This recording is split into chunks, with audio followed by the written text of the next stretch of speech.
Estamos começando. Muito bem. Boa noite a todos novamente. Deus abençoe a todos. Que nós Amém. possamos juntos, né, fazer essa viagem até a Galácia e aprender. Aprender com eles, com o exemplo deles, com os erros deles também, né? Então, uma das coisas inteligentes que a gente tem a fazer é isso, sábias mais do que inteligentes, né? A gente não precisa ter formação para ser inteligente, para ser sábio, pelo menos. Para ser inteligente, talvez, né? Inteligência dá para se comprar, sabedoria, não necessariamente, né?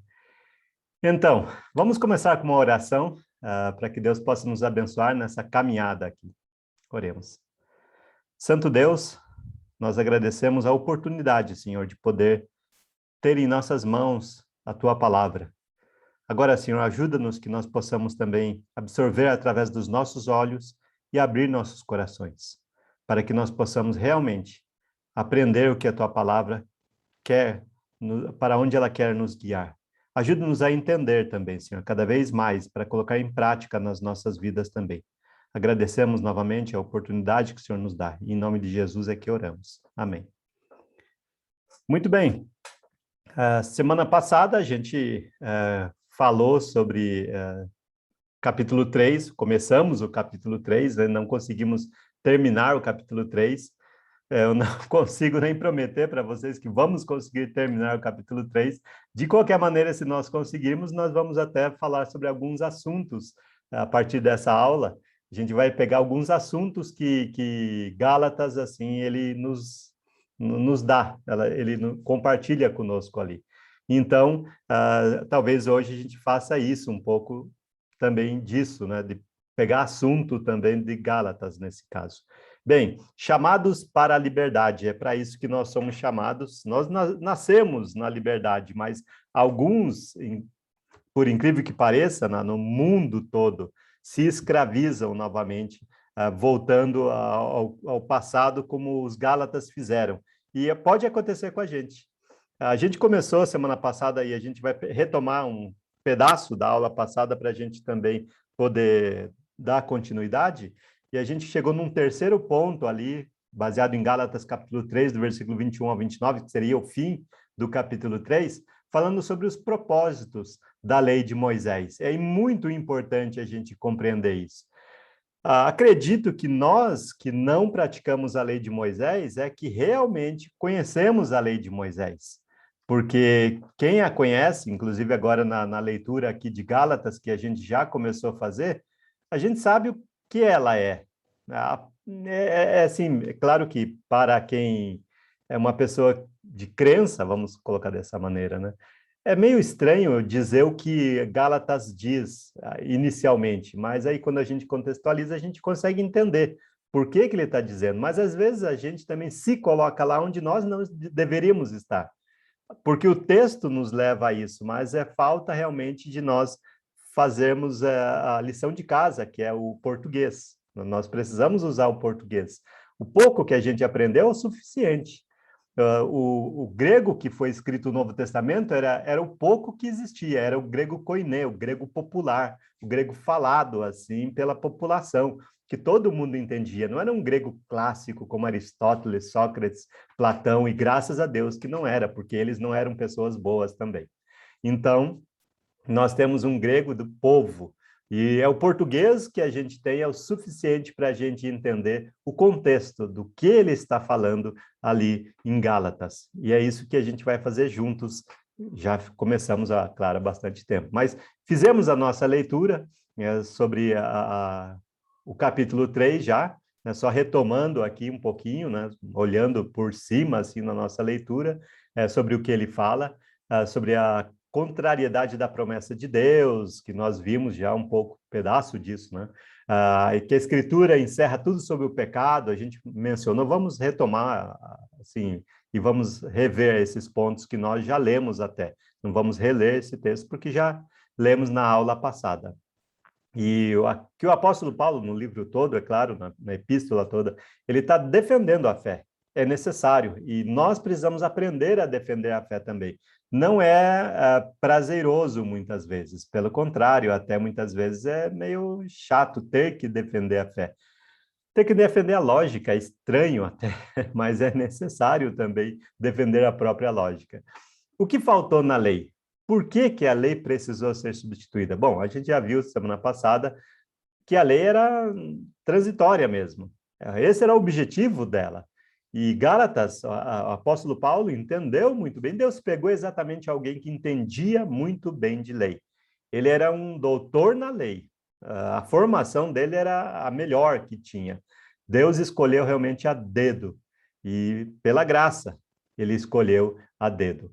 Então, seria então a lei contrária às promessas de Deus? Ele até usa um estilo aqui de Romanos, como mencionado anteriormente também, e ele diz, responde uma pergunta retórica, né? De modo nenhum, porque se fosse promulgada uma lei que pudesse dar vida, que não é o caso do Velho Testamento, então a justiça seria de fato procedente da lei. Então a lei era baseada em sacrifícios, isso é, morte. Era ano após ano e qualquer outro pequeno sacrifício. O Novo Testamento também tem morte, mas tem base na ressurreição. Essa é uma grande diferença, que faz toda a diferença e que nós precisamos realmente assumir. O objetivo, então, da lei, a gente viu também um pouco mais disso semana passada, estamos retomando para a gente não assim, cair de paraquedas simplesmente, mas daquele ponto em diante, né? Então, a Escritura encerrou tudo sobre o pecado, para que, mediante a fé em Jesus Cristo, a promessa fosse concedida aos que creem, aos que têm fé. Então, a lei prendeu tudo debaixo do pecado. Carecia, provavelmente, nós passarmos até mais tempo falando sobre isso, mas é resumido mesmo, é o que Gálatas nos dá ali nessas palavras de Paulo, para explicar para eles ali por que que eles não deveriam voltar à lei. E ele está com vários argumentos, e convincentes, inclusive quando ele fala para os Gálatas, ele fala mais do que eles precisam saber, não que não precisam saber, mas talvez que eles saibam até, porque os Gálatas, eles são gentios, eles não são judeus. E ele fala de Abraão, por exemplo, que teve fé e etc., foi justificado por essa fé, mas e aí eles aí com Abraão? Eles não são descendentes de Abraão. Só que aí, contextualizando dentro da fé, Abraão foi o que recebeu o evangelho primeiro. Então, o evangelho é antes do Velho Testamento. E ele só veio se concretizar em Jesus, logicamente. Mas o evangelho foi dado antes do Velho Testamento. Qual é o evangelho? Bênção. Em ti serão abençoadas todas as nações, disse Deus lá para Abraão, lá no passado, antes de existir a lei. 480 anos depois, veio Moisés, escreveu a lei. Claro, Deus o inspirou e ele foi escrevendo a lei, como nós a temos até hoje, inclusive, e já confirmada que realmente é fidedigno. O que nós temos é exatamente o que Jesus leu na época dele. Não tem nenhuma diferença. Nós temos, então, confiança na palavra de Deus, e Deus tem a proteção também. Então, a lei prendeu tudo debaixo do pecado. Por quê? Que a lei tinha tudo a ver com o pecado, basicamente isso. Aí até a própria passagem, como você pode ver aí, a própria passagem ela explica por que que a lei prendeu tudo debaixo do pecado, né? Então tá ali. Para que, opa, essa caneta aqui não é tão boa, né? Não tão precisa. Para que, mediante a fé em Cristo Jesus, a promessa, qual é a promessa? Em ti serão, é o evangelho. Que o evangelho fosse concretizado para aqueles que têm fé. E até redundante, quando ele fala fé em Jesus Cristo, é uma coisa redundante, como a gente vai ver daqui a pouco. Mas a lei, até então, prendeu tudo debaixo do pecado. O Velho Testamento era um sacrifício ano após ano. Já o Novo, um só, e uma vez por todas. Isso não significa, é claro, que nós estamos livres de fazer qualquer tipo de sacrifício para com a nossa fé ou para com o próximo, etc. Nós precisamos realmente fazer sacrifícios, apesar de que também, como nós falamos da graça, é uma das palavras que talvez a gente vai, se der tempo, falar hoje. A graça, ela tem um significado, mas não é de graça. A gente confunde as coisas às vezes, muitas vezes. A gente acha que já que foi de graça, eu não preciso fazer nada, tem aquela sensação, talvez até uma sensação velada, e que não deve acontecer entre nós. É pela graça, mas não foi de graça. Bem, já aí vocês conseguem entender qual foi o preço que foi pago. E esse preço, ele não parou de ser pago, ele continua sendo pago por aqueles que aceitam o evangelho. Evangelho é sacrifício. Basicamente, Jesus convidou a gente para sacrifício. Aquele que não tomar sua cruz, seguir após mim, não pode ser meu discípulo. Se você, então, evita o sacrifício do evangelho, você evita o próprio evangelho. Se você evita a cruz, você evita as bênçãos que a cruz também traz. Pensemos em Jesus, que não fez caso da vergonha de encarar a cruz e agora está sentado à destra do trono de Deus. Então, vale a pena para a gente pensar um pouco. Então, objetivos da lei. Acho que vimos também um pedacinho sobre isso também. Mas outros livros, olhando para outros livros, e ele diz aqui, o Hebreus também é um autor, que mesmo que desconhecido, um bom conhecedor da palavra de Deus, do Velho Testamento, o que eles tinham na época. Assim como nós devemos ser bons conhecedores da palavra de Deus, hoje, Velho e Novo Testamento. Mas se você conhecer muito bem o Novo, você consegue cobrir todo o Velho e entender facilmente o Velho Testamento.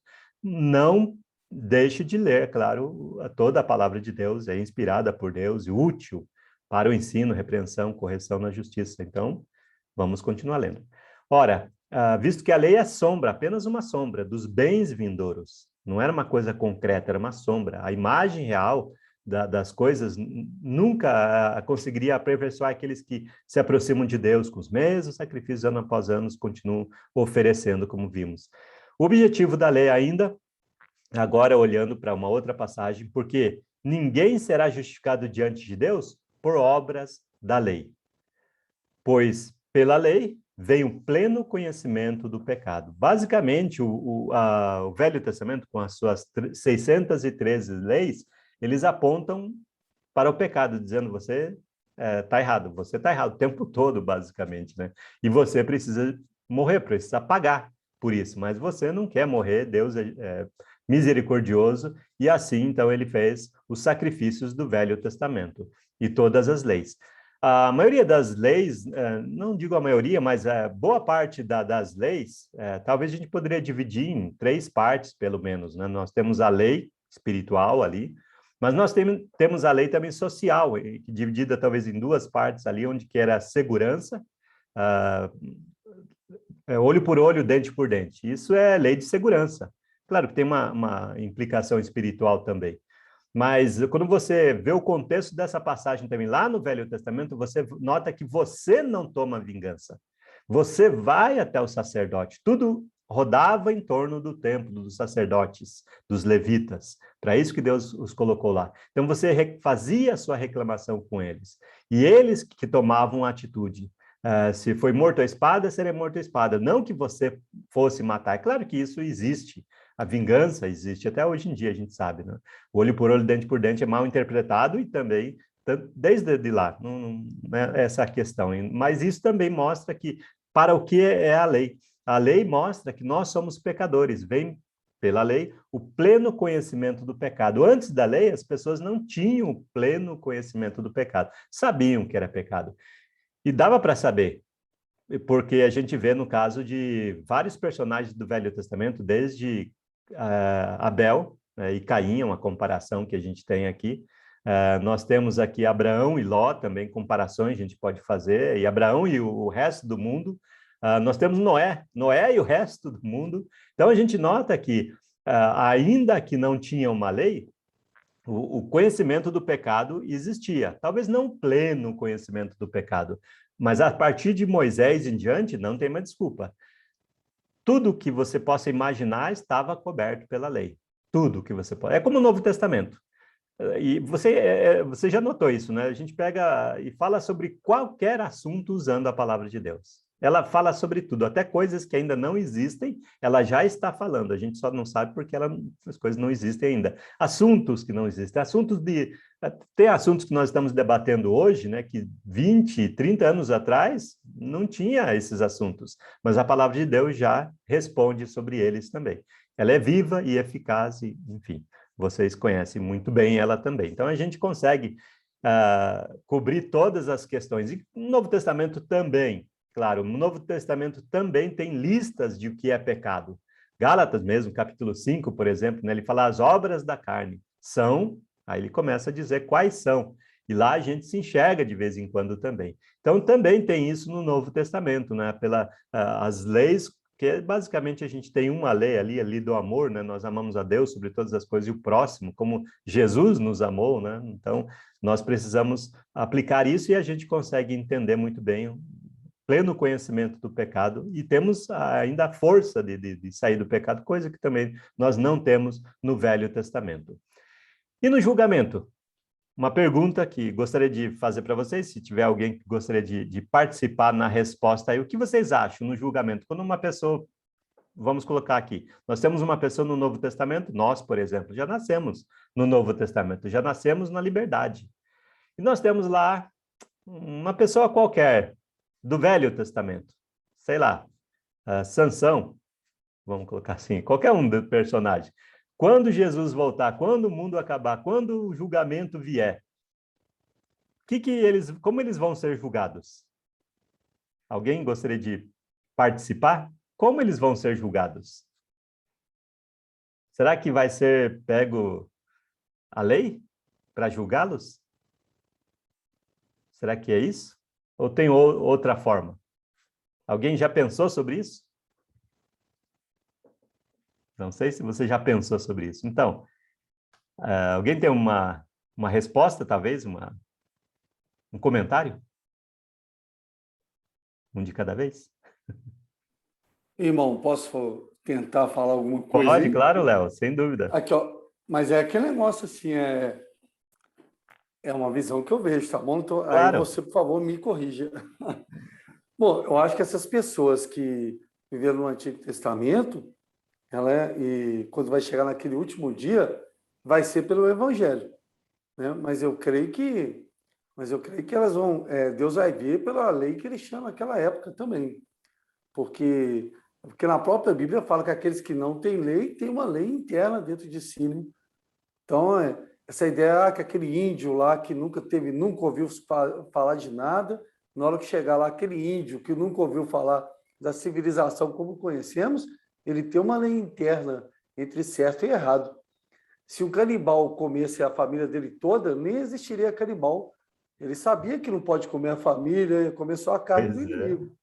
Então, todos nós temos um limite, né, de conhecimento.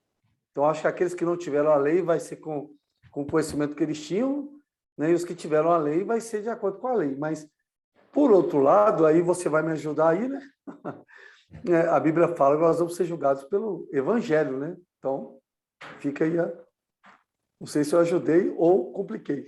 Gostei da sua, mas, sim, perdeu a graça, porque eu não tenho que corrigir. Muito obrigado. Alguém mais tem alguma opinião? Irmão, eu acredito um pouco diferente, como são opiniões simples, né? Uhum. Eu acho que os judeus foram um povo escolhido por Deus. Então, eu creio que só por eles terem sido escolhidos por Deus, Deus vai ter um tratamento diferente com eles, por eles não ter tido a mesma oportunidade que nós temos. Nós, hoje em dia, nós temos muitas oportunidades, nós temos o conhecimento real da palavra de Deus. E eles viviam um pouco tentando fazer a vontade de Deus, mas não tinham um objetivo muito claro.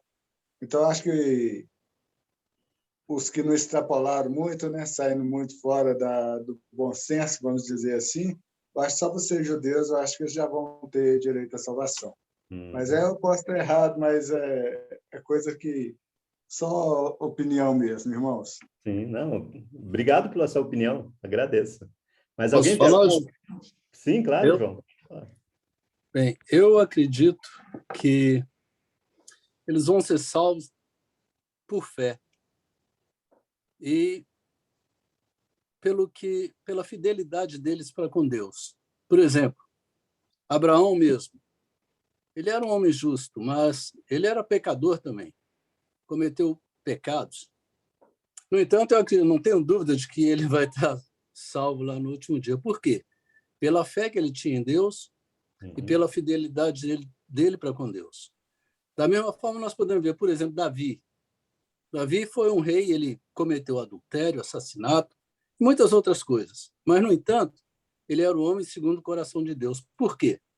Pela fé que ele tinha em Deus e pela fidelidade dele para com Deus.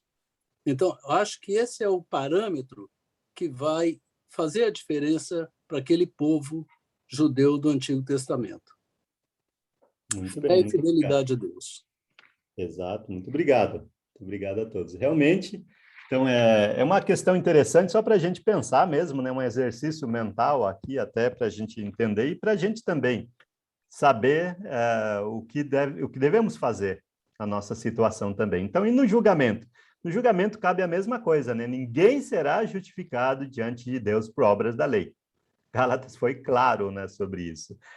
E explica, pois pela lei vem o pleno conhecimento do pecado, né? Então a lei é referente ao pecado, não é referente à salvação, é referente ao pecado, né? Claro que existia justificativas pelas ofertas que eram feitas, né, pelos sacrifícios que eram feitos. Porém, o que a gente lembra e que pode lembrar claramente agora é o que Jesus disse. E Jesus falou isso durante o Velho Testamento. Não é? As palavras de Jesus, o Evangelho acontece, todas aquelas histórias acontecem durante o Velho Testamento. O Novo Testamento só começa a partir da morte de Jesus em diante, né? E claro que ele está pregando nada de novo, na verdade. Jesus diz, repete o que está no Velho, mas dá a interpretação correta. E então ele diz, se alguém ouvir as minhas palavras e não as guardar, eu não julgo. Porque não vim para julgar o mundo, e sim para salvá-lo. Pelo menos a primeira vinda, Jesus veio para salvar. Mas já na segunda vinda, não vai ser mais para isso, não. Aí sim será para condenar, julgar, né? E salvar também, claro. E quem rejeita Jesus, não importa qual testamento está, não recebe as palavras de Jesus, já tem quem o julgue. E Jesus é claro, a própria palavra que falei, essa o julgará no último dia. Então, quando nós estivermos lá na presença de Deus, um livro vai ser aberto, o Novo Testamento. O segundo livro que vai ser aberto é o livro da vida, onde os nomes estão sendo registrados, né? Pertence a Deus, né? Esse livro, mas esse outro primeiro pertence a nós. Então, nós precisamos colocar o nosso nome lá, no segundo livro. Mas como? Pelo primeiro livro, que é, no caso, o Novo Testamento. O Velho Testamento não será aberto lá, no último dia.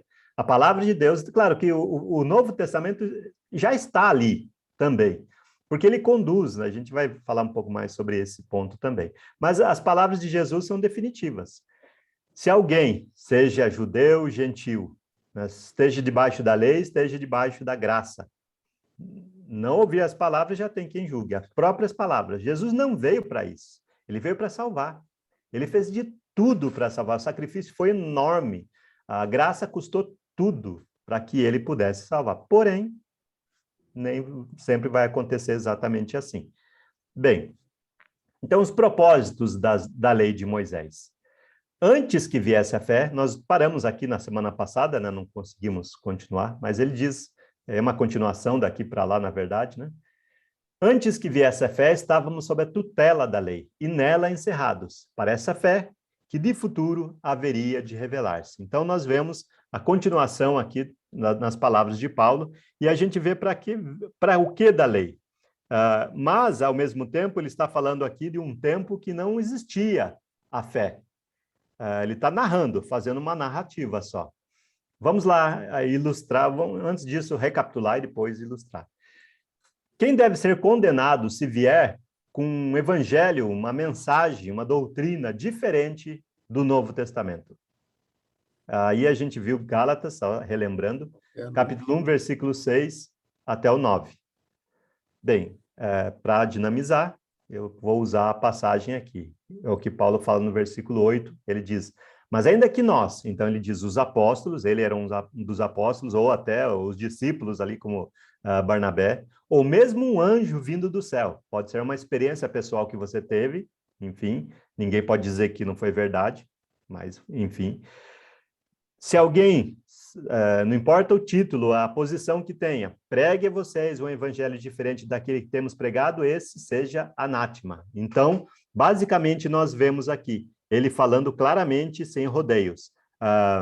Vamos colocar como ele falou, né? Então, os apóstolos, Se fossem eles, mesmo os apóstolos, eles não tinham autoridade para fazer uma doutrina. Mesmo se fosse um anjo, mesmo se fosse um ser celestial, enfim, né? Não importa. Não tem autoridade para mudar a palavra de Deus no Novo Testamento.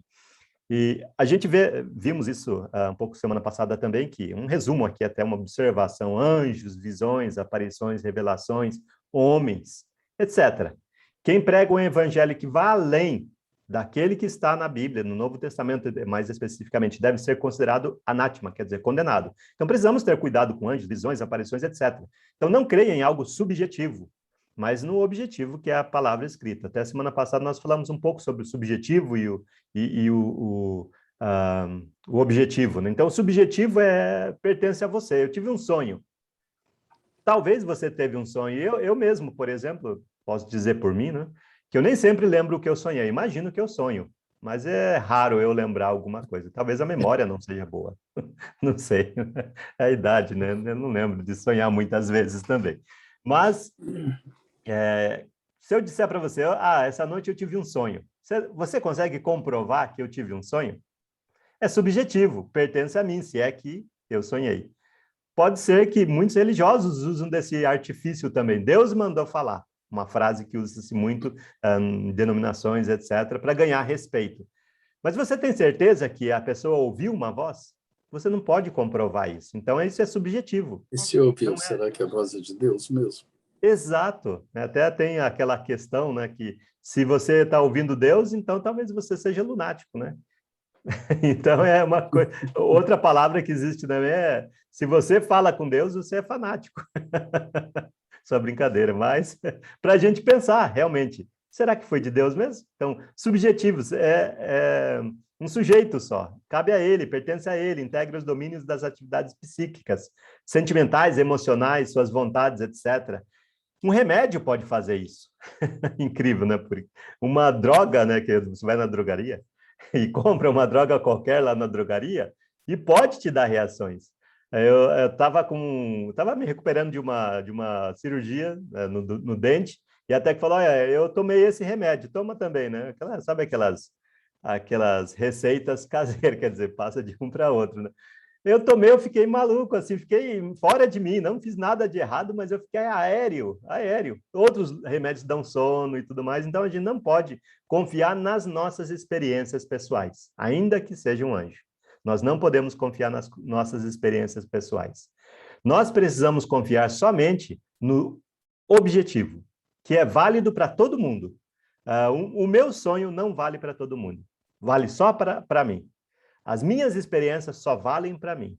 E muitas pessoas impõem suas experiências, sonhos, visões, revelações, etc., né, sobre outras pessoas. E é isso que estava acontecendo ali em Gálatas, e Paulo, na verdade, está sendo até usando uma hipérbole, né, que é um exagero. Ele diz: ainda que fosse um dos apóstolos ou algum dos discípulos aqui, meus companheiros, ainda que fosse um anjo, ele está exagerando, não que tivesse acontecido, mas era possível ter acontecido.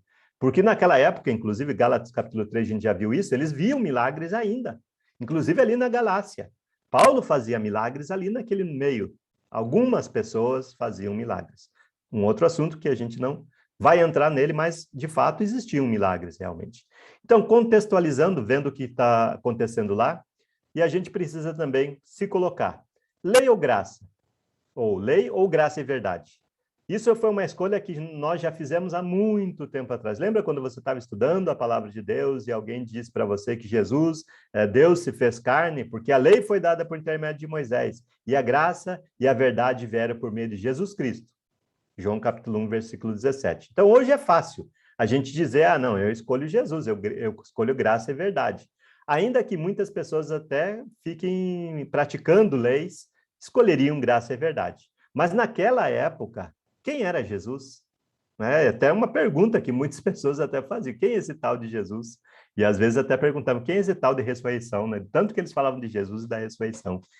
Quem era mais importante, inclusive, Jesus ou Moisés? Inclusive, para algumas pessoas, os judeus que se converteram ao Evangelho ainda consideravam Moisés mais importante, muitos deles, tanto porque a gente está vendo o que está acontecendo aqui em Gálatas. Então, a gente viu isso, vemos isso, a questão lá em João capítulo 9, Jesus encontra um homem, cura um cego de nascença, nasceu cego. Há 2000 anos atrás, não tem o que fazer, é cego mesmo, pronto, ponto final. Então, chamaram pela segunda vez o homem que fora cego e lhe disseram, dá glória a Deus. Nós sabemos que esse homem é pecador. Estavam falando sobre Jesus. Então, ele retrucou. Se é pecador, não sei. Uma coisa eu sei. Eu era cego e agora vejo. Então, perguntaram-lhe, que te fez ele? Como te abriu os olhos? E ele lhes respondeu, já vos disse, e não atendestes? Afinal, essa era a segunda vez, né, que eles estavam chamando ele. Por que quereis ouvir outra vez? Porventura quereis vós também tornar-vos seus discípulos? Então, mesmo sendo religiosos, o injuriaram, né, xingaram aquele homem, não sei do que, bom, melhor não saber, né? E lhe disseram, discípulo dele és tu, mas nós somos discípulos de Moisés. É claro que aqui o evangelho ainda não estava sendo pregado e muitos judeus ainda não tinham se convertido. Inclusive os fariseus que se converteram estão convertidos ali em Gálatas, como a gente já leu também. E Atos capítulo 15, a mesma história que está acontecendo, do 13 ao 15, né? Isso João capítulo 9, do versículo 24 até o versículo 28. Então, naquela época, Moisés era mais importante, naquela época. Jesus não era ninguém em comparação a Moisés, né? Então, qual era a situação de alguém que ainda estava mentalmente até no Velho Testamento? Aqui, agora, Paulo começa a escrever para os Gálatas, tentando tirá-los dessa situação que colocaram eles, e eles não eram judeus, basicamente isso. Alguns deles, eventualmente, eram judeus, mas a maioria deles não eram judeus. Por isso, os judeus foram lá de Jerusalém até a Galácia pregar para eles a lei de Moisés. A circuncisão, né, que começava assim, abria a porta para o resto da lei de Moisés. Então, o apóstolo Paulo escreve, mas antes que viesse a fé, estávamos sob a tutela da lei, e nela encerrados, para essa fé que de futuro haveria de revelar-se. Então, só que a gente precisa entender também quando a gente lê, e aí entra o nosso português, o que o texto está dizendo. Mas ele está dizendo o seguinte, mas antes que viesse a fé, os judeus não somos nós. Quando ele, apesar dele falar aqui, nós, o sujeito oculto está aqui, né? Nós estávamos, só cabe nós, né? Não cabe outra coisa, só cabe nós. Então, esse estávamos não nos inclui. Inclui todos os judeus. Isso sim, os judeus estavam sob a tutela da lei e nela encerrados. Para essa fé que de futuro deles, nosso passado. Tá? Então, a gente tem que entender esse ponto para dizer que isso não nos compete. Nós estamos fazendo trazendo o passado para o presente para estudar o caso e para a gente não cair na mesma situação que os Gálatas caíram. Apesar deles não serem judeus, eles estavam sendo obrigados a viverem como judeus. Inclusive, até o apóstolo Pedro caiu na tentação de até influenciar outras pessoas, quando ele agiu mal, e até o Paulo, lembrando só, nós vimos isso em Gálatas, teve que chamar a atenção dele e publicamente. Então, nós precisamos entender que esse nós aqui não somos nós, mas todos os judeus. E que esse futuro não é o nosso, mas o nosso passado. Só para a gente entender melhor esse ponto. Então, antes que viesse a fé. Então, veja só que é um tempo que a fé, vamos dizer que ela estava lá no futuro. Aqui estava a fé. Ela estava lá no futuro ainda. É isso que ele está falando aqui.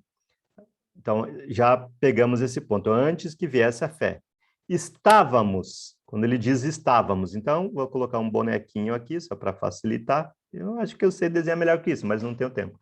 Então, aqui ele está representando, esse bonequinho aqui está representando todos os judeus, certo? Os judeus. Estávamos debaixo de, né, sob a tutela. Tutela, que seria uma guarda. Uma guarda. Tutela da lei. Então, uma guarda da lei. Isso aqui representa a lei. Isso aqui estava guardando aos judeus. E nela, diz o texto também, eles estavam encerrados. Por exemplo, em Atos, capítulo 9, Paulo encerrava os discípulos nas prisões. Só para a gente entender. Então, encerrar é prender. Os judeus estavam guardados. mas, ao mesmo tempo, eles estavam presos na lei, para essa fé que, de futuro, haveria de ser revelada. Lá no futuro deles, haveria de ser revelada. E nós estamos lendo Gálatas aqui, quando a coisa já é diferente. Porém, Paulo tem que explicar para eles qual é a situação que eles estão, para não serem enganados. E para nós, ao mesmo tempo, é uma aplicação agora que nós fazemos para nós não sermos enganados também. Então, o Velho Testamento, ele tem a função de guardar ao povo judeu. Essa é a função. Mas antes a gente viu que, basicamente, o Velho Testamento está ligado ao pecado, que prendeu tudo debaixo do pecado. Então, está tudo ligado ao pecado, tudo é pecado. Né? Basicamente, quase que respirar era pecado. Então, você tinha que pedir permissão para respirar e lá você ia fazer os seus sacrifícios para isso. Estou exagerando para a gente entender que estava tudo debaixo disso. Qual é a lei natural? Você pecou, você tem que pagar. E você tem que pagar com a própria vida. Mas você não quer. Então, o que Deus fez? Deus criou a lei. Para que Deus criou a lei? Para guardar, para proteger. Digamos assim, vamos colocar uma situação hoje também. Você tem assassinado alguém. Então, você vai ser preso. Por que você vai ser preso? Por 2 motivos. 2 razões. Primeiro, para você ser protegido. Para você ser guardado, porque alguém pode querer se vingar. Segundo, para você ser castigado. Então, você vai ser preso. Você perder a liberdade. Gálatas fala exatamente sobre isso, né? Liberdade. Perder a liberdade é um dos piores castigos que uma pessoa pode sofrer. Eu nunca fui preso, já fui ameaçado, né, no quartel, né, de não fazer limpeza, qualquer coisinha, a gente ia preso, né? No quartel é assim, senhor, não, senhor, quer ir preso, né? No Velho Testamento é mais ou menos assim também, né? Você está correndo risco o tempo todo. E o olho por olho, dente por dente, enfim, o tempo todo, né? Você, qualquer coisa que acontecer na sua casa, vai falar com o sacerdote. Hoje, alguém já teve um bolor assim numa parede em casa? Se você tivesse debaixo do Velho Testamento, uma das leis é essa. Você teria que ir lá para o sacerdote, trazer ele para a sua casa, ele ia analisar, dependendo do caso, ele ia colocar a sua casa em quarentena, porque assim dizia a lei. Por que a lei dizia isso? Proteção. Proteção, você está protegendo a sua saúde, a dos outros também, porque é perigoso. Não podia comer carne de porco, por exemplo. Por quê? Proteção. Porque porco é porco, até hoje em dia, porco é porco, até hoje em dia é perigoso. Né? E nós devemos tomar os devidos cuidados, inclusive a gente tem que saber disso também, acaba nem até pensando muito nisso, né? Tem algumas coisas que a gente confia, mas às vezes confia demais, toma cuidado também. Então, e a questão da prisão também. Então, novamente, aquela ideia do crime. Você cometeu um crime, você deve pagar por aquele crime. Só que você não quer pagar, merece, né? Mas vai ser preso, então. O Velho Testamento tem essa função. Então, 2 funções do Velho Testamento. Tutela, né? E encerramento, quer dizer, prisão. Guardar e castigar o pecador. E como todos nós somos pecadores, seria essa situação que nós também estaríamos se nós tivéssemos vivido sob o Velho Testamento. Mas é assim que os judeus viviam, mas não é, graças a Deus, o nosso caso. Bom, desculpe aqui. Bom, aí que está. Só colocando uma ilustração um pouquinho melhor, né, eu sei que vocês preferem o meu desenho, mas é mais divertido, né? Os judeus, então, eles estavam presos na lei. Ao mesmo tempo, a lei os protegia. Como até, acho que foi o Max que falou, o judeu era especial. De fato, o judeu era especial para Deus. Porém, ao mesmo tempo que é aquele que conhece, é aquele que vai ser cobrado mais, não é? Eles tinham essa situação também. Então, eles deviam ser um exemplo para o mundo. O mundo devia querer ser judeu. Podia, inclusive, ser prosélito, chamado prosélito, né? E é isso que está acontecendo em Gálatas também. Eles estavam fazendo proselitismo, convertendo pessoas para o judaísmo, o que não devia estar acontecendo nesse momento ali. Então, os judeus eles estavam presos debaixo do Velho Testamento para serem protegidos. E, ao mesmo tempo, era uma prisão, era um castigo, que, graças a Deus, alguém veio para libertar. Então, por isso mesmo, mas antes que viesse a fé, é um tempo que não tinha fé. Apesar de nós vemos lá, antes da lei, a fé já está lá. A fé já está sendo preparada para chegar. O Velho Testamento é uma sombra da fé. A fé chega depois. Lembrando que nós lemos lá em Hebreus. Antes que viesse a fé, os judeus estavam, então, debaixo da lei e nela estavam sendo presos para essa fé que, de futuro, haveria de revelar-se. Algum comentário, alguma dúvida até esse ponto? Posso continuar? Então, vou continuando. Se alguém quiser, pode me interromper a qualquer momento, faz qualquer tipo de sinal que eu dou esse momento para você participar também. Então, qual era a situação de alguém que estava debaixo do Velho Testamento? Então, olhando um pouquinho mais, tentando cada vez esclarecer mais, não é só para a gente, sendo redundante, mas é necessário muitas vezes, a repetição nos faz aprender. Então, estávamos lembrando que o sujeito do contexto são os judeus, não é todo mundo, claramente aqui. E quando ele também diz estávamos encerrados, ainda continua sendo os judeus ali. E aparece a fé que de futuro, e o futuro é deles, não o nosso futuro, para nós é passado. Nós estamos lendo um livro aqui que foi escrito no ano 40 e poucos, né, depois de Cristo ali, pouco tempo depois, na verdade, né? E o Velho Testamento era isso para os judeus. E até hoje, se for o caso de alguém querer ressuscitar a lei, colocar ela para ser obedecida na igreja, volta à mesma situação de prisão, mas não volta à situação de proteção.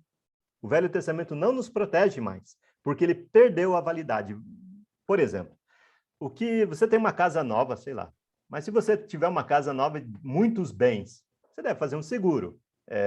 Seguro é para não ser usado, mas se você precisar, está lá. Então, agora você pegou 1.000 cruzeiros e vai lá na agência de seguros e vai pagar o seu seguro.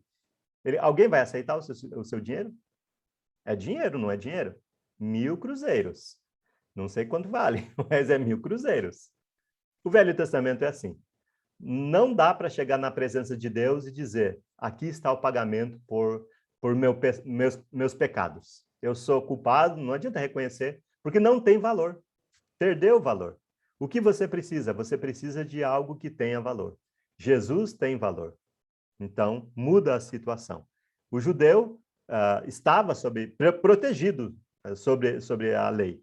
Nós, se quisermos agora usar a lei, nós não podemos, porque ela não nos protege mais. Ela perdeu o valor. Então, precisamos entender isso e não repetir os mesmos erros. Versículo 24, ele continua dizendo, de maneira que a lei se tornou nosso guardião para nos conduzir a Cristo, a fim de que fôssemos justificados pela fé. Então, o Velho Testamento, ele serviu de um guardião. Vou dar um outro exemplo. Digamos que nós temos aqui um barco. Nesse barco lá, tem tudo o que você precisa por um tempo indeterminado. Você pode viver por muito tempo nesse barco, mas você não vai se sentir confortável nesse barco para sempre. Você vai procurar um lugar seguro, terra firme, pelo menos uma ilha. Está lá a ilha, o coqueirinho e tal, né, tem alguns cocos, terra firme. Né? Então, esse barco vai te servir. Mesmo que você soubesse nadar, não pule, porque pode ser que você vai encontrar lá uns inimigos naturais, lá cheios de dentes, né? Então, não pule fora desse barquinho. Ele é sua segurança, ele vai te guardar, vai te proteger, mas ao mesmo tempo ele está te prendendo ali, que não é natural. Você quer um lugar seguro, um lugar terra firme para você ter essa liberdade. Então, esse barquinho vai te levar até lá. Agora, chegando até lá, o que você vai fazer com esse barquinho? Afundar ele? Não, não precisa afundar. Porque toda vez que você estiver naquela ilha lá, livre, passeando, você vai olhar para aquele barquinho, passear por ali, você vai lembrar, se não fosse esse barquinho, eu não teria chegado até aqui. Esse barquinho é a lei, ou Velho Testamento. Essa ilha é Cristo. Então, só para ilustrar um pouquinho, o que é o versículo 24 aqui. De maneira que a lei se tornou nosso guardião. O Velho Testamento, como esse barquinho, foi um guardião, protegeu. Para conduzir. Ele conduziu esse barquinho, conduziu até lugar seguro. Né? Cristo é lugar seguro. Então, essa é a explicação, novamente, Estamos pegando o passado. Essa explicação serve para os judeus ou quem estava sendo ludibriado a voltar ao judaísmo. Para nós, é muito interessante, inclusive, para a aplicação para as nossas vidas, para que nós não façamos as coisas que provavelmente 99% das denominações, vamos dizer, igrejas, né, fazem por aí. Eles têm um sincretismo em relação ao Velho e Novo Testamento, mistura tudo e apresenta para as pessoas. Claro, não tudo, quase tudo. Ou algumas coisas, na verdade, poucas coisas, se pensar bem. Vamos falar sobre essas poucas coisas daqui a pouco, né? Então, a gente vê que precisamos agora ficar livres em Cristo. Nossa liberdade está em Cristo. Se você sair fora disso também, não tem mais para onde ir. Nós chegamos no destino. Precisamos continuar nesse destino. Então, o Velho Testamento, ele serviu como a lei, que você, como um prisioneiro, você, no caso, não você, mas os judeus, sempre lembrando, né? Os judeus, eles foram levados pela lei para a liberdade. Alguns deles viram a liberdade chegar, lá na cruz mesmo, né? Outros estavam rejeitando a liberdade, como nós vemos aqui, é o caso de Gálatas aqui. Então, se um guia, ele te leva até o seu destino, ele ainda é necessário para este fim? Por exemplo, você pega um táxi, de ponto A até o ponto B, sei lá, do trabalho até em casa. Quando você chega em casa, o taxista, ele fica te esperando lá? Não, né? Você pagou? Tudo bem, se você não pagou, provavelmente ele vai ficar te esperando até você chegar, e a conta vai ser bem grande, né? Porém, da mesma forma, em relação ao Velho Testamento. O Velho Testamento, ele teve um objetivo, conduzir até Cristo, conduzir até a fé. Fé e Cristo, tem muitas palavras no Novo Testamento, e nomes, inclusive, que são sinônimos. Fé e Cristo, por exemplo, é uma coisa só. A nossa fé é Cristo. Cristo chegou, a fé chegou. É a mesma coisa, não tem diferença. A nossa fé, Cristo é a fé encarnada. A fé é uma palavra não tem como pegar, não tem como nada, não fazer nada. Mas quando nós colocamos Cristo como objetivo, muda tudo. Porque Cristo tem poder. Esse nome tem poder, só o simples nome. E antigamente nós vemos, não use o nome de Deus em vão. No Novo Testamento, Deus é Jesus. Então não use o nome de Jesus em vão. Não use o nome de Jesus, meu Jesus. Ou até muitas vezes a gente vê em brincadeira, né? Até colocando o nome de Jesus em diminutivo para fazer como brincadeira mesmo. Então, não é brincadeira o nome de Jesus, porque ele é Deus. Então, a gente precisa levar isso a sério também. No Velho Testamento, nós vemos o conceito de Deus, e eles não entendiam. O que mais se aproximou de Deus foi Moisés, que foi colocado ali numa penha, numa fenda da montanha, e Deus passou. De costas ainda Deus passou para ele ter uma noção somente da glória de Deus. E no Novo Testamento, eles viram Deus, eles jantavam junto com Deus, eles brincavam ou riam juntos, né, de Deus ali. Eles ouviram Deus, eles tocaram em Deus. Deus se fez carne. Então, não brinquemos com o nome dele, né? Então, voltemos aqui. Se um guia te leva até o seu destino, ele ainda é necessário? Bom, a lógica nos responde isso. Não. Né? Você está livre. Você não precisa mais daquele guia para continuar. Então, tendo vindo a fé, já não permanecemos subordinados ao aio. Algumas versões trazem essa palavra, que é João Ferreira de Almeida. Já a NVI, provavelmente, ela vai trazer uma palavra mais fácil, porém nos deixa mais preguiçosos. Nós acabamos não conhecendo a riqueza até da língua portuguesa. O aio, quer dizer, o guia. Tendo vindo a fé, Jesus é a nossa fé. Jesus já veio. Nós o temos. Nesse caso, lembrando novamente o nosso contexto, nós já nascemos em Jesus Cristo. Fisicamente falando, né? Mas espiritualmente falando também. Pelo batismo, nós nascemos em Jesus Cristo. E daqui a pouco nós falamos mais sobre esse ponto ainda até. E o que fazer com o Velho Testamento? Como mencionei anteriormente, será que a gente deve, então, deixar para lá? Rasgar no meio a Bíblia assim, deixar só o Novo Testamento? Quando for comprar só o Novo? Bom, daqui a pouco a gente fala um pouco mais sobre essa questão. Então, o Velho Testamento nos justifica? Se alguém perguntasse para Paulo, ele diria, claro que não. Provavelmente alguém talvez diria, Paulo, você não pode falar assim, né? Tão rudemente. Explica melhor esse negócio, como que é. E ele explicou. Gálatas capítulo 3, versículo 11, a gente já passou por lá. E ele disse claramente, ele disse, usando uma outra palavra, dizendo, é evidente que pela lei ninguém é justificado diante de Deus, porque o justo viverá pela fé. Você precisa de um seguro de vida. E o seu dinheiro não compra mais, o Velho Testamento não compra mais o seu seguro de vida. Você precisa de um novo valor, de um novo dinheiro, um novo testamento. Jesus vem dando esse novo testamento, comprado com seu próprio sangue. Não é à toa que o Espírito Santo assim, reclama até quando nós não vivemos uma vida no Espírito. Então, só colocando nas minhas próprias palavras, né, o que nós já lemos ali em Romanos e outras passagens, né, até Gálatas mesmo, quando chega capítulo 5, andar no Espírito.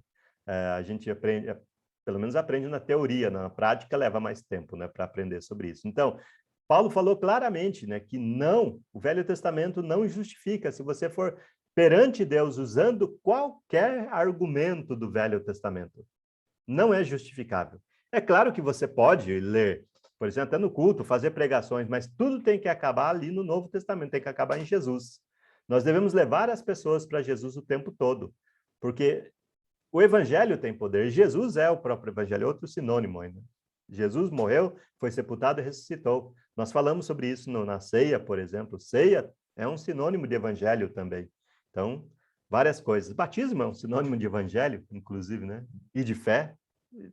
Todas as coisas estão interligadas, nada está solto assim, por acaso, né? Então, o Velho Testamento não justifica. Basicamente, a gente vê, essa é a temática aqui de Gálatas. Porque não só Gálatas, como a gente pode ver outros, a gente poderia ter usado só essa passagem aqui para dizer que a lei acabou. E Paulo já usou lá no passado, né? Agora, é a nossa hora de chegarmos aqui. Claro que poderíamos, em vez de falar tudo isso sobre Gálatas, a gente poderia ter usado essa passagem, mas é interessante a gente ver o contexto, assim, por que a lei acabou. Mas, já no caso, Paulo aqui explicando em Romanos capítulo 10, versículo 4, o fim da lei é Cristo, para a justiça de todo aquele que tem fé. Então, para a justiça, né, o Velho Testamento tem um fim. Então, Cristo é a próxima justiça, e única e suficiente que nós precisamos. Então, nós devemos contar com Jesus e não com os rudimentos da lei. Para que serve o Velho Testamento hoje, então? Como mencionado anteriormente, o que devemos fazer? Até lembrando daquele barquinho. Devemos pegar o barquinho, afundar o barquinho, porque nós não precisamos mais dele? Não, toda vez que você passar por lá, você olhar para o barquinho, você vai lembrar a esse barquinho que me trouxe até aqui. Da mesma maneira, o Velho Testamento. Todas as vezes que nós lemos o Velho Testamento, ele deve nos remeter ao Novo Testamento. E muitas vezes você está lendo mesmo passagens do Novo Testamento. Eu tenho aqui, por exemplo, provavelmente não vai dar para ver, até por causa do brilho da luz aqui, mas muitas vezes você está lendo aqui, você vê no rodapé, aqui embaixo, bem aqui embaixo, assim, várias passagens pequenininhas, talvez você consiga ver. São referências que inclusive estão lá no Velho Testamento aqui. Várias delas, né, são referências do Velho Testamento. E então, nos ajuda. Mas, quando você estiver no Velho Testamento, você tem que procurar uma explicação que nos leve a aquilo no Novo Testamento. Então, leve as pessoas para o Novo, mesmo que você use o Velho. E a gente tem que, acho que talvez, fazer até mais apelos, né, em relação a Jesus, as pessoas aceitarem o que é o Evangelho, não na prática, não aceite somente, né? Pois não, João, Cláudio, pode falar. Quando você falou a respeito, há alguns minutos atrás, quando você olha Deuteronômio capítulo 4, do 4 ao 8, vai falar a respeito justamente disso, né? Que o povo de Deus no passado, ele deveria servir de exemplo para que todas as nações ao redor, quando visse o povo de Israel, né, claro, vivendo de acordo com a vontade de Deus, seria um povo assim especial, e aquilo deveria motivar nas pessoas desejar ser especiais também. Verdade. É o que fala o versículo 7, que diz: pois que grande nação há que tenha deuses tão chegados a si como o Senhor, nosso Deus, todas as vezes que o invocamos. Então, a gente vê esse exemplo do povo de Deus no passado, que para nós hoje também não é diferente. Nós temos que ser sal, temos que ser luz, as pessoas têm que olhar para nós e desejar ser como nós, no sentido de, né, salvos e da nossa proximidade com Deus e como o nosso viver deve imitar a Cristo. Então, eu quero dizer assim que tanto no Velho quanto no Novo, o povo de Deus tinha que se destacar pela sua obediência e amor a Deus e procurar agir exatamente como Deus queria. Não tem, nesse aspecto, eu não vejo distinção. Né? Sim, de fato, não há. Né? Se nós, inclusive, nos consideramos filhos de Deus, povo de Deus, enfim, né? A igreja é quem somos realmente.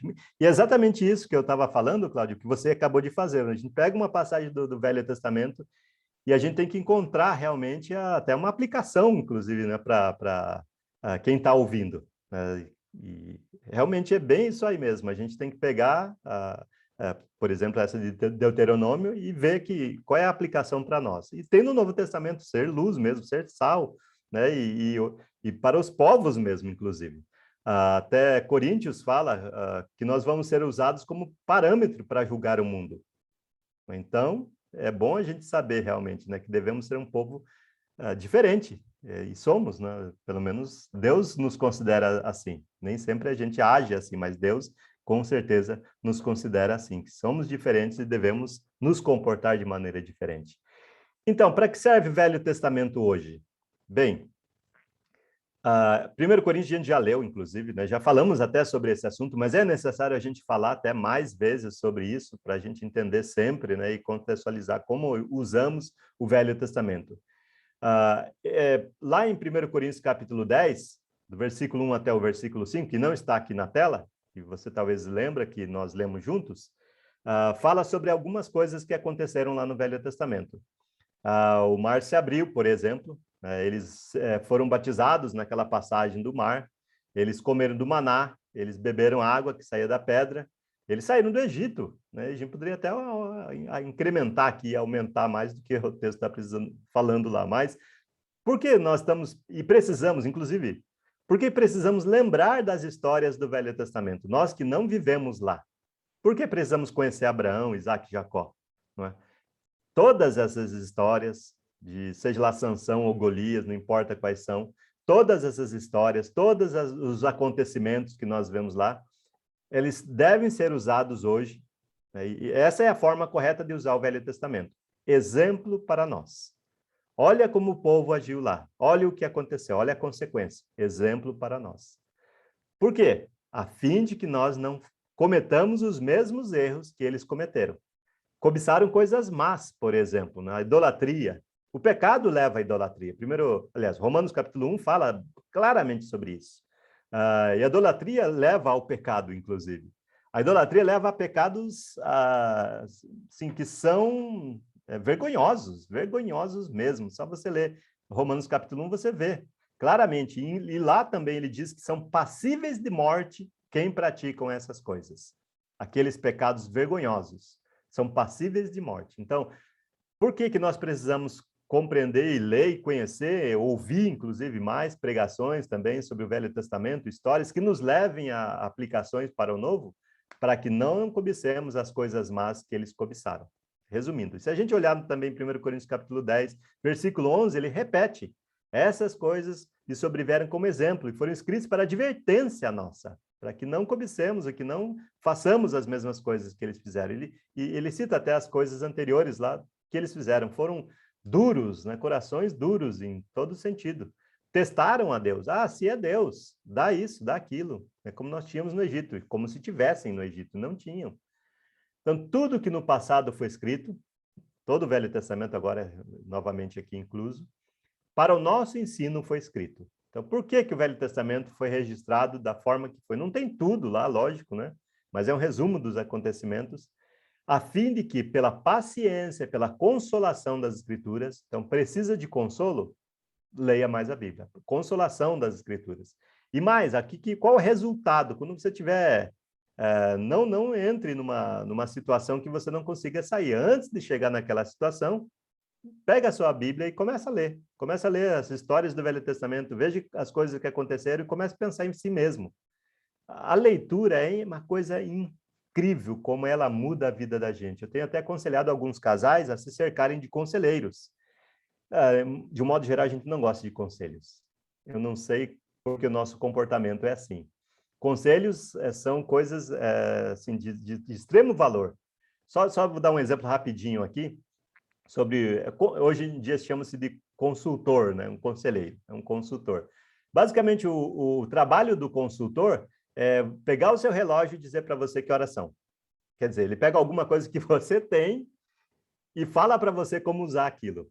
Basicamente, só simplificando, logicamente, né? Então, o homem, ele tinha uma empresa, ele precisava de um conselho, ele não sabia o que fazer. Então, ele foi atrás de um consultor, ele encontrou o consultor. Mas o consultor falou para ele, não trabalhe mais com isso. Ele falou, olha, pelo menos a última vez, faça por mim, por favor, por nossa amizade e tal. E ele convenceu, ele falou, tá, tudo bem, mas eu vou cobrar de você 100 mil euros. E o euro está valendo muito, viu? Mais que o dólar. E aí ele falou, tá certo, eu pago. Ele pagou. Aí ele falou, então faça isso, isso, isso. Ele foi lá e fez. Deu tão certo, mas tão certo, inacreditavelmente, como ele nunca imaginou. Então aí ele perguntou, voltou para ele e falou, já falei para você que eu não faço, mas isso eu não vou mais fazer consultoria para você. Falando, mas eu pago o dobro. Tá bom então. E tá, aqui está o seu dinheiro. E agora, o que eu faço? Repita. É assim. A leitura é isso. É você se cercar de conselheiros que dão certo. São histórias que já foram verificadas. E até quem desmente aquelas histórias vai ser desmentido lá no futuro. Nós não conhecemos todos os detalhes do Velho Testamento ainda, nem do Novo. Mas pode ter certeza que tenha fé.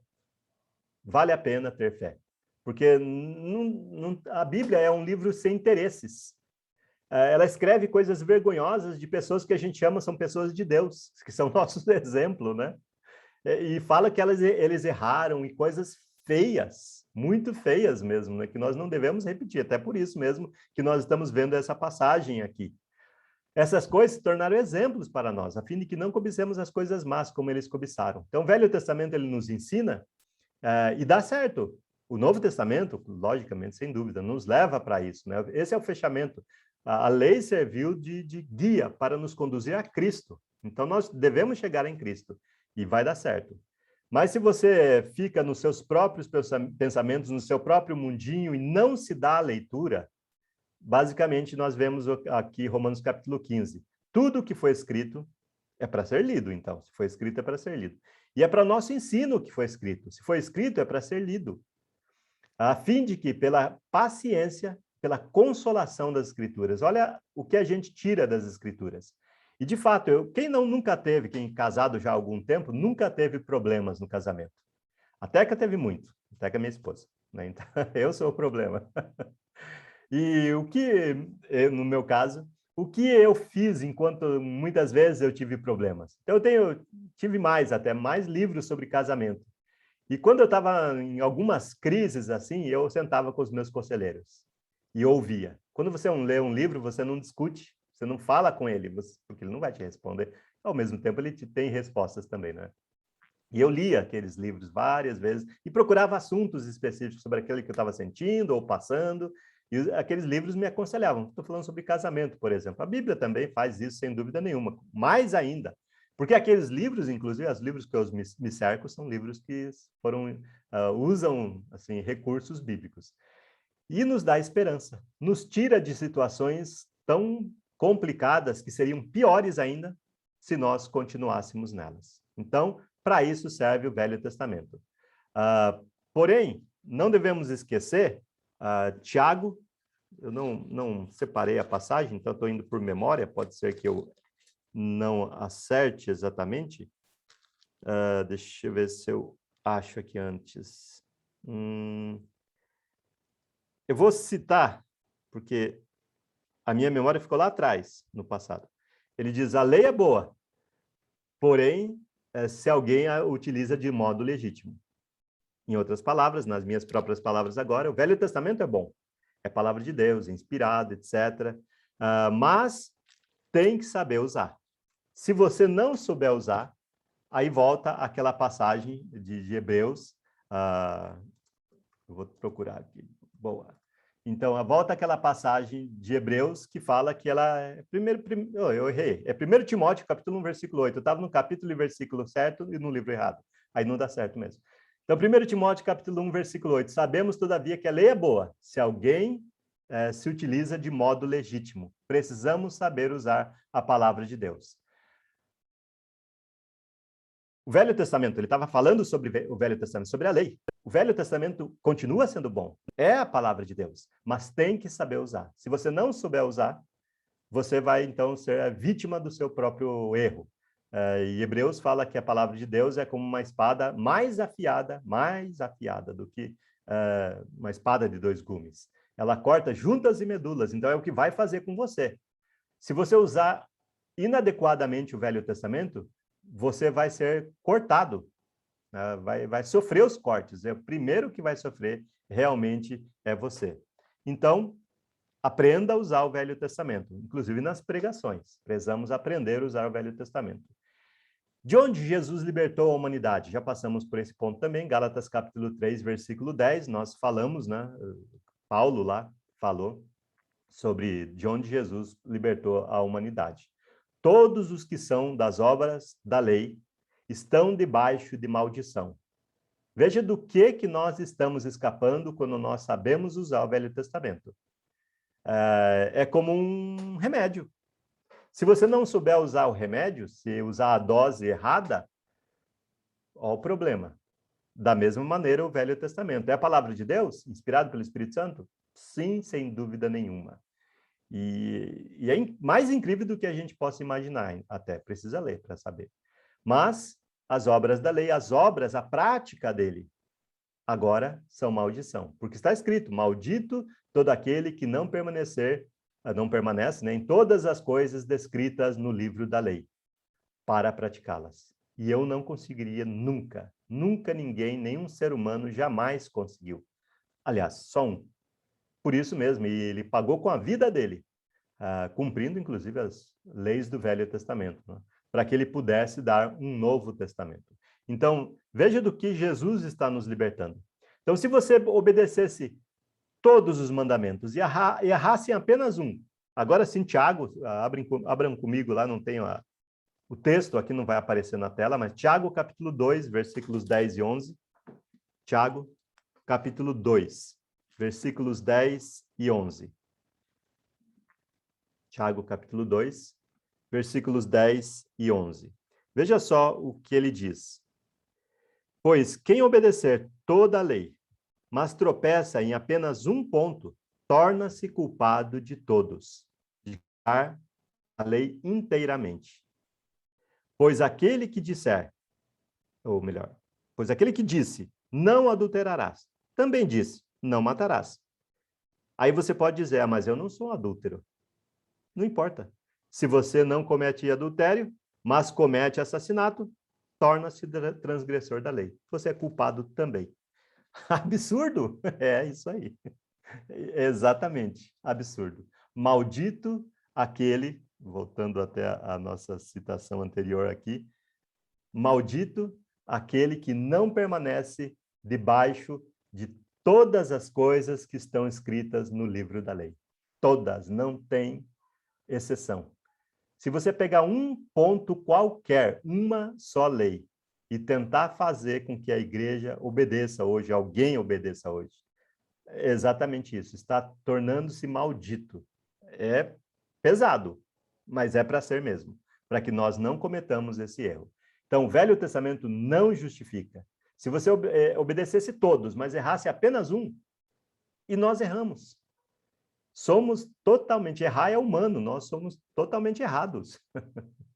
Apesar de ser a imagem e semelhança de Deus, nós nos afastamos bastante. Né? Então, estamos bastante errados. Você conseguiria obedecer todo o Velho Testamento se fosse obrigado? E era obrigado. E ninguém nunca conseguiu. Então, já sabe a resposta. Você está disposto a obedecer o Velho Testamento segundo estas regras? Porque esta é a regra. Gálatas, inclusive, mais para frente, capítulo 5, a gente vai ver outra regra. Mas uma das regras é essa, a outra é parecida com essa. Parecida com essa também, nós até acho que mencionamos anteriormente. Então, o Velho Testamento nos justifica? Bom, já vimos sobre isso. Pense em algumas leis do Velho Testamento. Quais são as mais conhecidas? Me ajudem aí, eu posso escrever. Algumas leis, as mais conhecidas, quais são? Qualquer um pode participar, se abrir o microfone, pode falar. Matar é uma das mais conhecidas, mas ainda vale, né? Mas, sem dúvida, vamos colocar aqui, matar. Só que isso aqui é uma coisa antes do Velho Testamento, né? Se a gente pensar bem. Vamos até colocar outra, porque essa aqui é antes do Velho Testamento. Por quê? Caim e Abel. Não tinha Velho Testamento ainda, não é verdade?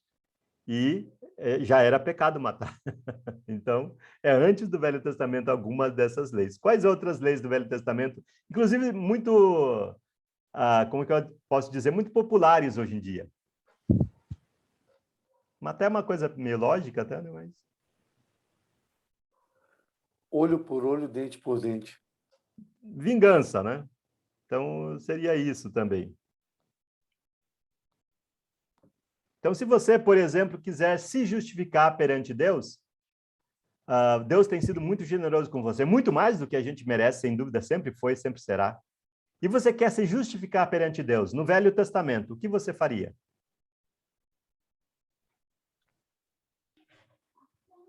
O que você faria? Quanto você daria? Seria até um sacrifício, faz parte. Mas quanto você daria no Velho Testamento?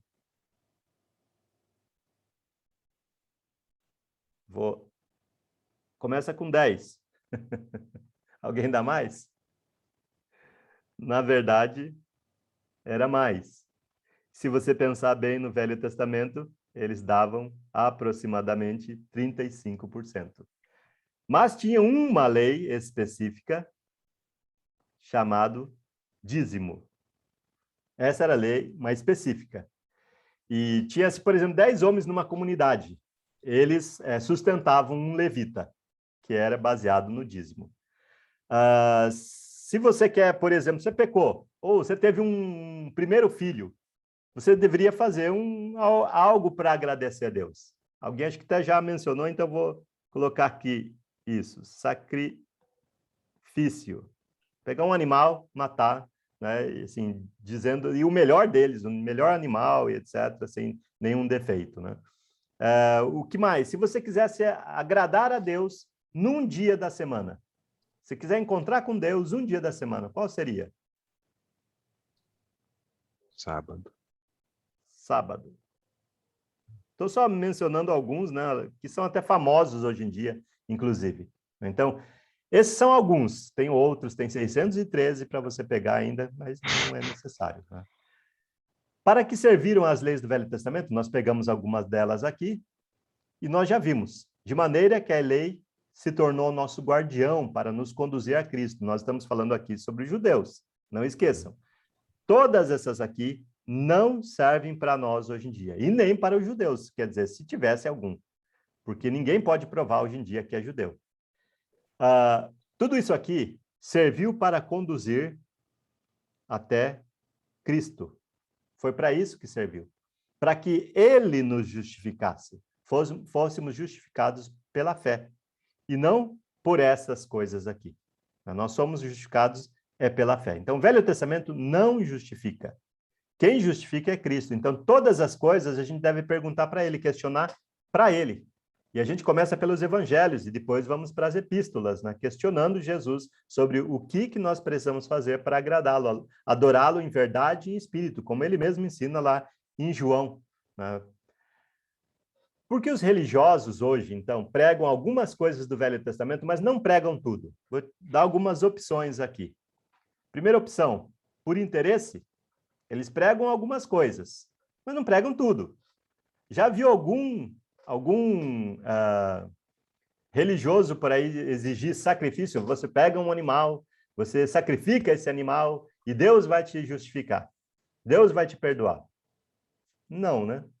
Ou você pega o menino quando ele tiver 8 anos de idade, então você corta o prepúcio do pênis dele. Isso é circuncisão. Você já viu isso? Algum pregador por aí que usa outros ensinamentos do Velho Testamento pregando sobre isso?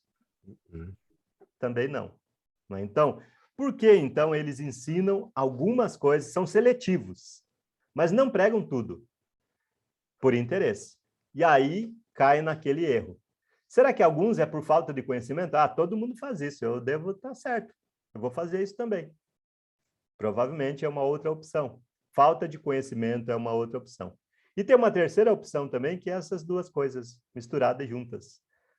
Por interesse, porque você falar sobre o dízimo é interessante. Alguém conhece algum investimento aí no mercado que dá 10%? 10% de retorno? Como é difícil, né? Como é difícil. O que mais dá retorno mesmo é o trabalho. E ainda a gente reclama do salário. Às vezes o salário não é bom mesmo, né? Então, assim, é interessante. Então, por interesse é muito. Tem muitos que fazem isso. E muitos querem abrir realmente uma igreja, uma denominação, por interesses financeiros, para ter uma vida mais confortável. E não trata-se nada disso, a pregação de Jesus. Trata-se de sair daqui.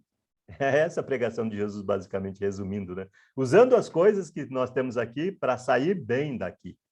Então, a falta de conhecimento é outra coisa muito incrível que as pessoas fazem. Alguns fazem realmente, vão procurar passagens segundo os seus interesses, e outros também não têm conhecimento e usam os recursos que outros já estão usando. E, às vezes, as misturas dessas coisas também. Então, resumindo, um pequeno resumo do que nós estamos vendo aqui, quem prega obediência, seja uma só lei do Velho Testamento, está pregando duas coisas aqui, maldição e escravidão, espiritualmente falando e fisicamente falando, inclusive. Quantos processos muitas denominações têm enfrentado por pessoas que não concordam no final das contas, né? São lesadas mesmo. Se sentem até amaldiçoadas e talvez até digam isso, né? Maldito o dia que eu conheci essa denominação. Porque, de fato, né? Porque eles levam as pessoas à maldição e escravidão. Temos isso acontecendo muito mesmo em muitas igrejas por aí, vamos falar dessa maneira, né? Que elas levam as pessoas a uma escravidão das suas doutrinas. Lembrando o que nós já passamos, mas agora que veio a fé, já não permanecemos subordinados ao guardião, porque todos vocês são filhos de Deus mediante a fé em Cristo Jesus. Porque todos os que foram batizados em Cristo de Cristo se revestiram. Assim sendo, não pode haver judeu, nem grego, nem escravo, nem liberto, nem homem, nem mulher, porque todos vocês são um em Cristo Jesus. Se vocês são de Cristo, são também descendentes de Abraão e herdeiros, segundo a promessa. Gálatas, capítulo 3, do versículo 26 ali até o 29, né? Filhos de Deus. É uma das coisas que ele fala ali na passagem, né, que nós acabamos de ler. Todos nós somos filhos de Deus mediante a fé em Cristo Jesus. Então, é pela fé que nós nos tornamos filhos de Deus. Nos tornamos, já vimos também na própria leitura do capítulo 3, filhos de Abraão. E se somos filhos de Deus, por causa de Jesus, também, como o texto já vai dizer novamente, filhos de Abraão.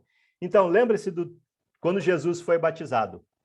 Assim, espiritualmente falando, acontece conosco a mesma coisa. O Espírito Santo está envolvido. Deus fala ali, naquele momento, né, que a satisfação dele é ter o seu filho de volta. Esse é meu filho amado. Ele está falando para a gente nesse momento. Então, todos nós somos filhos de Deus naquele momento do batismo, quando nós, pela fé, que, como mencionei, a fé é um sinônimo de muitas coisas que nós vemos, né? Então, o que Deus vê quando olha para os seus filhos pela fé? Quando Deus olha para mim, graças a Deus, quando Deus olha para você, quando Deus olha para todos nós, ele não nos vê mais, porque nós deixamos de existir.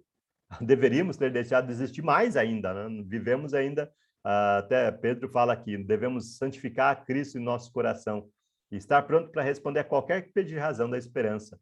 Mas, às vezes, a gente deixa alguns compartimentos dos nossos corações fechados. E ficamos guardando. Deus nos dê mais tempo Deus seja misericordioso realmente para que nós possamos abrir todas as portinhas, todos os compartimentos pequenos dos nossos corações, estejamos prontos. E às vezes a gente não tem nem moral, não sente assim, né, moral para falar de Jesus para outras pessoas, porque a gente não está dando totalmente o nosso coração para ele, né? Então, quando Deus nos vê, ele já não nos vê, porque ele está olhando. E se ele nos visse, acredito que seria como ele viu na cruz. Ele viraria as costas. Foi o que ele fez lá na cruz. E nós estaríamos orando agora, por que nos desamparastes? Mas não é isso que Jesus, que Deus quando nos olha, nos vê. Porque todos nós que fomos batizados, então tudo tem a ver com batismo. Então, fé é um sinônimo de batismo. Quando nós fomos batizados em Cristo, nós nos vestimos de Cristo. Quando Deus nos olha, Deus olha Cristo. Deus vê Jesus. Então, nós, olhando uns para os outros, deveríamos olhar mais Jesus. E somos um pedacinho, pelo menos somos o corpo de Cristo, individualmente nós somos membros deste corpo. Então, nós deveríamos olhar uns para os outros na igreja e ver Jesus. E para isso, claro, é um exercício que a gente ainda precisa fazer de amadurecimento, né? A leitura está envolvida nesse processo, como já falamos. Então, fé e batismo é um sinônimo no Novo Testamento. É a mesma coisa, basicamente. E isso você pode ver, acabou de ver aqui, que nós somos filhos de Deus pela fé. E no versículo seguinte ele diz, todos que nós fomos batizados, fomos revestidos de Cristo.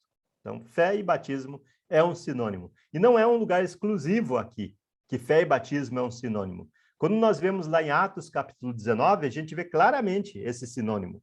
Quando Paulo chega para os irmãos, aqueles 12 discípulos de Éfeso, eles já tinham sido batizados, e ele pergunta, vocês receberam o Espírito Santo quando tiveram fé? No original, não no original, mas no original tiver fé, né? Ter fé. No nossa tradução está quando crestes, né? Quando vocês creram. Mas é ter fé, a ideia é essa, né? Então, ao que eles responderam, pelo contrário, nem mesmo ouvimos que existe o Espírito Santo. Paulo, então, perguntou, então, que batismo vocês receberam? E aí eles responderam o batismo de João. Então, veja só que ele fez aqui, deixou claramente um sinônimo. Primeiro ele pergunta, quando vocês tiveram fé? Sobre esse ponto específico da vida deles lá no passado. E aí, a segunda pergunta, que batismo vocês receberam? Uma coisa está ligada à outra aqui. E uma pessoa só pode ser batizada se tiver fé. Até o que Jesus diz lá em Marcos. Prega o evangelho a toda criatura. Quem tiver fé e for batizado, será salvo. Tá? A matemática de Jesus é essa. Fé, está aqui. Novamente, ela se repete em todos os textos, né, que a gente vê quando fala sobre essas coisas. Fé e batismo. Então, a gente pode colocar mais aqui, né? É igual a salvação, como nós vemos lá em Marcos. E aqui não é diferente. Porque esse batismo, ou essa fé, vamos pegar essa fé ao qual Paulo estava mencionando aqui, era a fé que dava o Espírito Santo, que está aqui, né? É a fé que dá o Espírito Santo. E qual é a fé que dá o Espírito Santo? A fé que nos leva ao batismo, a fé obediente. Pela fé que nós recebemos o Espírito Santo, como fala também em outros trechos. Bem, a questão de Gálatas, retomando e vendo novamente o que é que está acontecendo, para que a gente possa pegar o próximo versículo. Os judeus são o povo de Deus. Isso é o pensamento, essa é a teologia aqui dos fariseus, que se converteram ao Evangelho. Se converteram, foram batizados, receberam o Espírito Santo. Porém, eles erraram na teologia deles. Por qual motivo? Bem, é difícil dizer assim especificamente, e até não vou adiantar muito, mas Gálatas, se você continua lendo Gálatas, você começa a notar entre linhas ali que foi um pouco por poder. Eles querem poder. Por que eles querem poder? Porque é o que eles tinham no passado. Então, eles trouxeram do passado esse mesmo comportamento. Eles querem poder sobre as pessoas. E eles recebiam por isso. E exatamente, provavelmente agora, né, é o que eles querem. Mas o poder está envolvido, sem dúvida. Se eles iam receber ou não, provavelmente eu imagino ali que é a consequência. Então, eles querem mais do que Paulo, e Paulo não tinha nada disso, mas eles querem fazer isso, né? Então, muitas vezes acontece também na igreja, de alguém chegar e falar sobre oferta, porque ele quer receber da oferta, né? Então, isso pode acontecer entre nós também, né? Nossos interesses, nossas necessidades, às vezes, também nos leva a ter erros, né? E eles perderam tudo, de repente. O evangelho fez com que eles perdessem tudo. Mas o evangelho chama exatamente para isso. O evangelho chama a gente para deixar pai, mãe, terras, emprego, a própria vida e seguir a Cristo. Esse é o evangelho. Bom, muitos deles sofreram o evangelho na pele ali. Alguns não resistiram ao efeito do evangelho. Então, a teologia deles é: o povo de Deus são os judeus. E, para que você possa ser povo de Deus, você tem que ser judeu. E, para você ser judeu, você tem que fazer o quê? Se circuncidar. Circuncidar todo homem, né? As mulheres devem ser confinadas à teologia dos judeus também, da forma que era, né? E é obrigado a obedecer toda a lei de Moisés. Começou pela circuncisão e depois eles começaram a pregar toda a lei de Moisés. Então, pela atitude deles, e pegando Atos capítulo 15, que é o assunto ali discutindo mesmo, então a frase que sai de lá claramente é capítulo 15, versículo 5 de Atos: é necessário, veja que não era mais opcional, é necessário circuncidá-los, que era só uma demanda que eles tinham em Gálatas. Mas a verdade é que eles queriam muito mais. Não só circuncidá-los, mas que ordenar-lhes que observem a lei de Moisés. Eles queriam tudo. Eles queriam a volta de tudo, do status deles, enfim. Tudo que eles tinham perdido com Cristo. Mas seguir a Cristo é perder. Não é sempre ganhar. Nós vivemos numa situação tão boa que nós não temos ideia. Você já pensou que você, num mês, talvez você ganha mais do que Jesus teve na vida toda? Você tem na sua vida toda, e na verdade não é seu, né? Tudo é emprestado, né? Nós vamos ter que devolver. Imagina qualquer coisa, né? Nós temos uma situação muito privilegiada, dos discípulos de Jesus, inclusive, né? Nem precisamos até muito nos desfazer do que temos para ajudar o próximo, porque nossos próximos, a maioria das vezes, as pessoas da igreja ali, também são da mesma classe que nós, e a gente até acaba fechando os olhos. Não sei se vocês, mas infelizmente, eu não conheço muita gente, acho que não conheço até ninguém, pensando bem, né? Não conheço ninguém debaixo da linha de pobreza. Não conheço ninguém. E depois de alguns anos, hoje temos mais pessoas assim, em situações vulneráveis, né? Porém, no Brasil teve uma prosperidade alguns anos atrás, meio maquiada, talvez, e a gente talvez esteja pagando a conta agora, mas não importa, né? Sempre ela é um ciclo, nada de política que vai resolver isso. Porém, a gente sabe que nós não fechamos os olhos para os pobres, e nós não queremos pobres, né? E até temos representantes, né, do humor, né, dizendo: eu odeio pobre. Nós temos essa situação, né, no Brasil também. E nós não precisamos nos desfazer de tudo, mas eles sofreram. Inclusive os fariseus sofreram mesmo de perder tudo, porque acabou. O Velho Testamento acabou. E agora? Claro que eles estavam lutando ainda. Eu não sei o que aconteceu. Eu espero que muitos deles tenham conseguido voltar para o evangelho como Paulo tinha pregado. Paulo, então, estava falando sobre uma nova ordem, que vinha de cima essa ordem. Assim sendo, não pode haver judeu, nem grego, nem escravo, nem liberto, nem homem, nem mulher, porque todos, né? Todos vocês são um em Cristo Jesus. Eu não sei, pelo menos a Bíblia não mostra no Novo Testamento, nas questões raciais.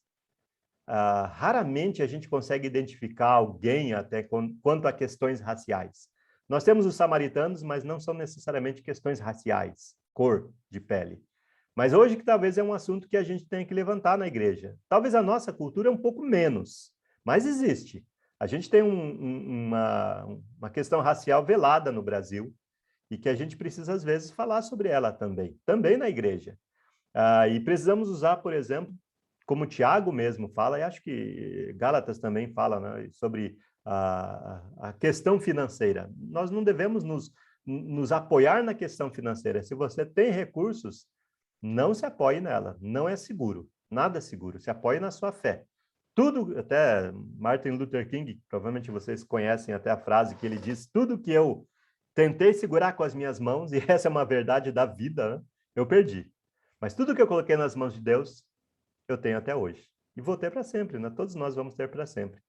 E nós temos agora várias oportunidades, aproveito até para falar sobre essa, uma grande oportunidade que nós temos a próximo domingo, vai acontecer a Festa da Colheita Brasil, que nós estamos chamando uma transmissão para isso, mas vai acontecer aquela data especial que nós estamos tentando repetir a cada ano, uma vez por ano, pelo menos, de nós ofertarmos e de nós darmos mais do que nós até já demos nas nossas vidas. É um bom momento agora de nós abrirmos nossos corações, fazer uma oferta generosa, como nunca fizemos, talvez, e começar a fazer a mudança. E aí mostra realmente a nossa obediência ao Evangelho. Nossa obediência ao Evangelho está ligado realmente, não só a pregar o Evangelho, mas a nos desfazer, porque eu não vou, com a idade que eu tenho, com o ânimo que eu tenho, provavelmente eu não vou para Boa Vista. Para Roraima, para Macapá, provavelmente não. Nem Goiânia, talvez. Já fui para Goiânia, cidade bonita, já fui para Macapá. Você conhece alguém que foi para Macapá, além de mim, que acabei de falar? Poucas pessoas, né? Já, olha só, tem mais uma aqui que vai para Macapá. Bom saber, Cláudio. Não estou sozinho nessa, né? Uma cidade interessante, não é verdade? Uma cidade capital, que é uma cidade, ao mesmo tempo, pequena, né? Isolada também, por isso, né? Provavelmente. E por isso também tem uma certa segurança. Por outro lado, também tem uma certa pobreza, né? Infelizmente. Muita coisa acontecendo ali. E precisa de Jesus. O que vamos fazer?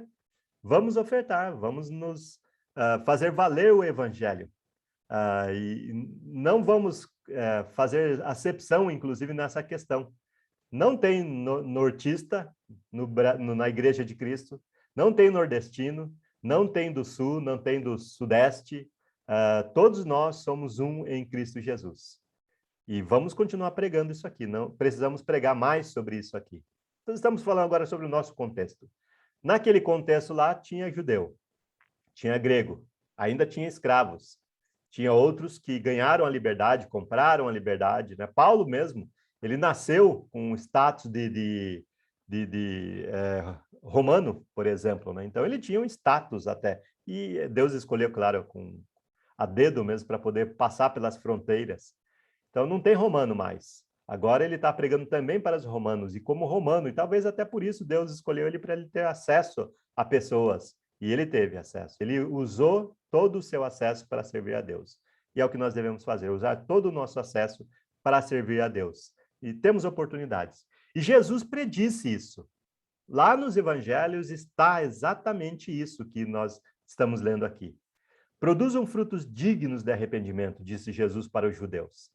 E não comecem a dizer uns aos outros, temos por pai Abraão, eu sou filho de Abraão. Antigamente ninguém falava, eu também sou filho de Deus. Falava, eu também sou filho de Abraão.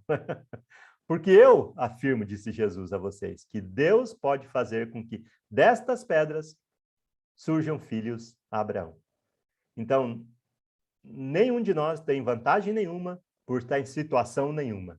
Mas é claro que nós temos nossos sentimentos para lutar contra eles também. Eu me sinto privilegiado por ter nascido no sul do Brasil. Realmente me sinto privilegiado.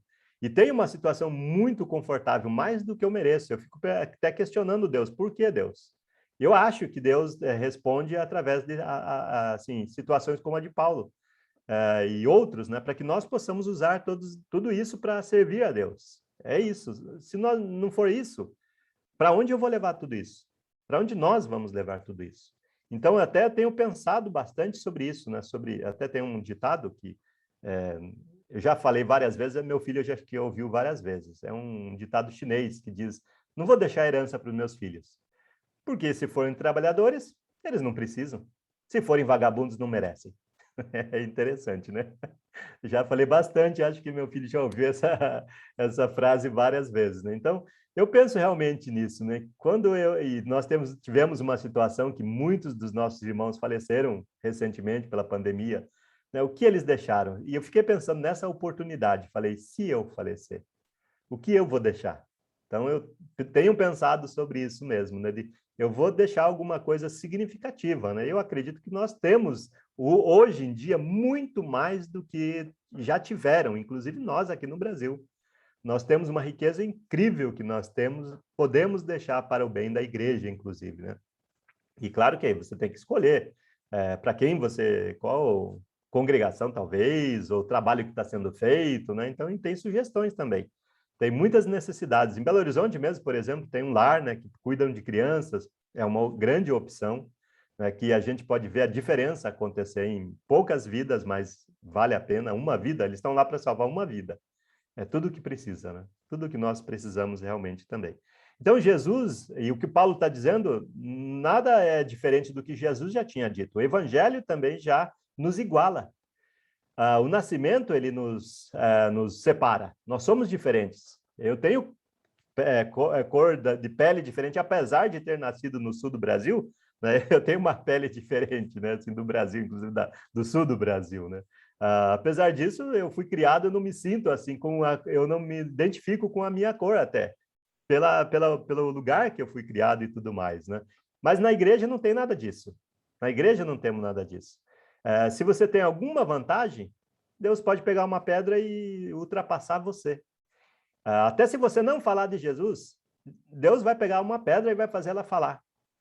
Vai pegar até um jumento e vai fazer falar no seu lugar. Só que o jumento nem a pedra vai para o céu. E talvez você também não. Então, é melhor começar a falar. Falar simples, bem simples, não precisa nada. Lembre-se que foi escrito, o Novo Testamento foi escrito num grego do povo. E é para o povo. Então, é para falar do jeito do povo. Jesus falava como? Histórias. Muitas histórias. Histórias reais, sim. Parábolas, né? Comparações. E ele mesmo diz, falo de acordo com o que as pessoas podem ouvir, que elas têm capacidade de ouvir. Da mesma forma, né, nós devemos falar de acordo com o que as pessoas têm capacidade para falar. Então, Paulo lá para os Gálatas, como se ele estivesse falando com eles lá, né? E se vocês são de Cristo, são também descendentes de Abraão, e herdeiros segundo a promessa. Então, os judeus não tinham, ele está falando nas minhas próprias palavras, lógico, ele está falando para os Gálatas. Os judeus, eles vêm sobrepor sobre vocês. Eles apresentaram para vocês que são filhos de Abraão e vocês não.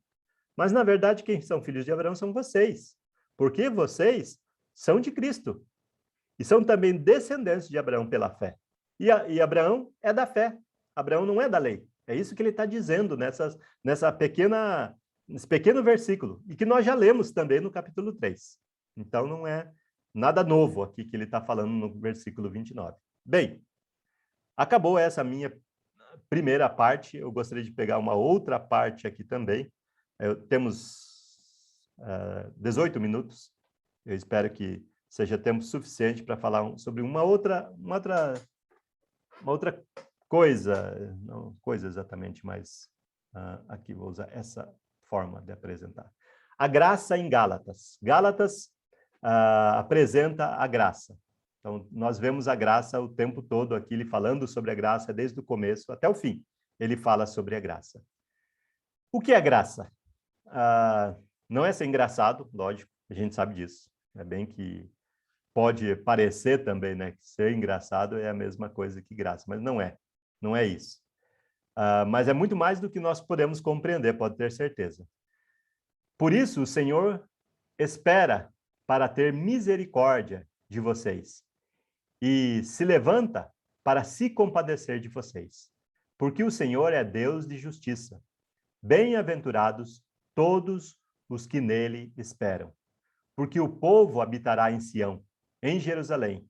Vocês não vão chorar mais. Ele certamente se compadecerá ao ouvir o clamor de vocês, e ouvindo, lhes responderá. Então, aqui está uma das primeiras passagens, assim, lá do Velho Testamento, não é uma das primeiras exatamente, mas é uma das passagens que dá esperança para o povo, falando sobre a graça de Deus. Isso é graça. É o dia que Deus estava preparando para ter misericórdia do povo, porque era o povo que ele escolheu. Como disse o Max, né, ele tem razão também nisso, Deus escolheu um povo. Então, ele vai cuidar desse povo. E agora, Deus nos escolheu em Cristo Jesus, e ele vai cuidar de nós. Então, graças a Deus por tudo que ele nos dá e tem cuidado de nós. Então, aqui a graça ela está revelada já aqui um pouco sobre o que Isaías falou lá no Velho Testamento. Continuamos ainda falando um pouco sobre a graça de Deus. Vocês ouviram o que foi dito. Ame o seu próximo e odeie o seu inimigo. Então, é assim que eles encaravam o Velho Testamento, como nós tínhamos falado anteriormente. Eles encaravam dessa maneira o Velho Testamento. Essa era a forma de interpretação do Velho Testamento. Mas não era bem assim que as coisas eram. Jesus, então, dá a sua interpretação, a correta, logicamente. Porém, eu lhes digo, assim que usa o Velho Testamento, então nós devemos aprender com Jesus como usar o Velho Testamento. Jesus ensina. Então, nós temos aqui, por exemplo, é um exemplo só, nós temos várias outras partes desse trecho aqui que nós pegamos, como usar o Velho Testamento. Então, aqui é o popular. O popular é, ame seu próximo. É a lógica, né? Mas odeie o seu inimigo. É assim que eles se comportavam. Mas o que Jesus diz sobre isso? Ame os seus inimigos e orem pelos que perseguem vocês. Às vezes você não consegue amar. Então, ore. Começa orando por você mesmo, porque é para amar o próximo, né? Por quê? Aí Jesus também explica. Para demonstrarem que são filhos de Deus, né? São filhos do Pai de vocês, que está nos céus. Por quê? Porque Deus é misericordioso, porque Deus dá graça. Isso é graça, versículo 45 aqui. Ele faz o seu sol nascer sobre maus e bons, e vir chuva sobre justos e injustos. Sabe, toda vez que está chovendo, muita chuva, não importa a quantidade, às vezes até a quantidade que incomoda e traz malefícios até para a nossa vida, a gente tem que agradecer a Deus. A gente pode não entender, mas é Deus dando a sua graça para a gente. Quando está um sol que muito incomoda, que incomoda também, né? Você está lá como Jonas, debaixo lá da árvore tentando se refrescar e não consegue, né? A árvore até seca de tanto sol. Em vez de amaldiçoar a árvore, agradeça a Deus, porque é exatamente isso, é a graça de Deus. Deus é bom. Quando o sol nasce, quando a chuva cai, Deus está mostrando o quanto ele é bom. E ele não seleciona sobre quem ele vai fazer chover ou fazer sol. E a gente depende totalmente disso para comer, não é? Sol e chuva. Sem sol e chuva nada cresce. Então, isso está garantido. E a gente sempre vai ter água, com certeza. Não importa onde. E a gente sempre vai ter sol. E a gente sempre vai ter o que comer, porque Deus é bom. Nunca o mundo vai passar por uma situação irreversível, que muitas pessoas morrem realmente de fome, mas Deus é bom e ele vai cuidar da situação, sempre vai. Então, a graça de Deus, um dia também a graça de Deus se transformou em uma pessoa. Já pensou nisso? A graça de Deus se transformou em uma pessoa. E o Verbo se fez carne e habitou entre nós, cheio de graça e de verdade. E vimos a sua glória, glória como do unigênito do Pai. João 1,14. A graça de Deus tem um nome. Pensa nisso. A graça de Deus tem um nome. Ele se fez carne. Ele era o Verbo, ele era a palavra de Deus. E a palavra de Deus tem poder, transformou todas as coisas, fez todas as coisas, mas também se fez carne e habitou entre nós. A graça de Deus esteve neste mundo, está neste mundo através de nós, porque nós somos de Cristo. Então, a graça de Deus está neste mundo. Graça da parte de Deus. E é assim que começa a carta de Gálatas, capítulo 1, a epístola, né? Versículo 3. Graça a vós outros e paz, da parte de Deus, nosso Pai, e do nosso Senhor Jesus Cristo. Então, veja só de onde vem a graça. A graça é referente a Deus. A graça é sinônimo, um dos nomes que a gente poderia dizer, é um dos nomes de Jesus, graça. Ele é a graça. Mas lembre-se que não foi de graça. E ainda não deve ser, né? Continua um comentário somente, né? Graça e paz somente seriam possíveis se os irmãos gálatas, gentios, permanecessem no evangelho verdadeiro que Paulo recebeu do próprio Jesus Cristo. Paulo não estava pregando uma doutrina sua, ele estava pregando o evangelho que ele recebeu de Jesus Cristo. E é isso que nos traz graça. É algo que nós recebemos que nós não merecemos. Eu não mereço sol e chuva, e Deus dá. Deus dá para os bons e para os maus. Quando eu sou bom, eu não mereço. E quando eu sou mau, menos ainda.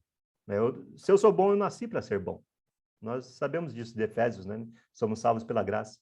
Sem dúvida alguma, graça e paz da parte de Deus, nosso Pai, nosso Senhor Jesus Cristo, estão presentes no evangelho verdadeiro, mas não no evangelho pervertido que estava sendo pregado pelos judaizantes. E, hoje em dia, por muitas igrejas também. Então, começa assim, com graça, o próprio livro, ele desejando graça. Da graça para o outro evangelho. Também ele cita, então, a graça nesse ponto aqui. Ele está admirado, dizendo, admira-me que estejais passando tão depressa daquele que vos chamou na graça de Cristo para outro evangelho. O evangelho é graça. Outra pregação é outra coisa. E então, talvez pegar aqui o antônimo, né? Temos a graça e temos a desgraça. Qualquer outra pregação que não seja o evangelho é uma desgraça. E nós não devemos ser coniventes com isso, nem na pregação, nem ouvir, nem devemos ouvir. Até como, eu não vou lembrar exatamente, talvez alguém possa até lembrar aí, mas nós não devemos nem sequer receber alguém que vem com outro evangelho, com uma outra pregação, não devemos nem sequer receber aquela pessoa.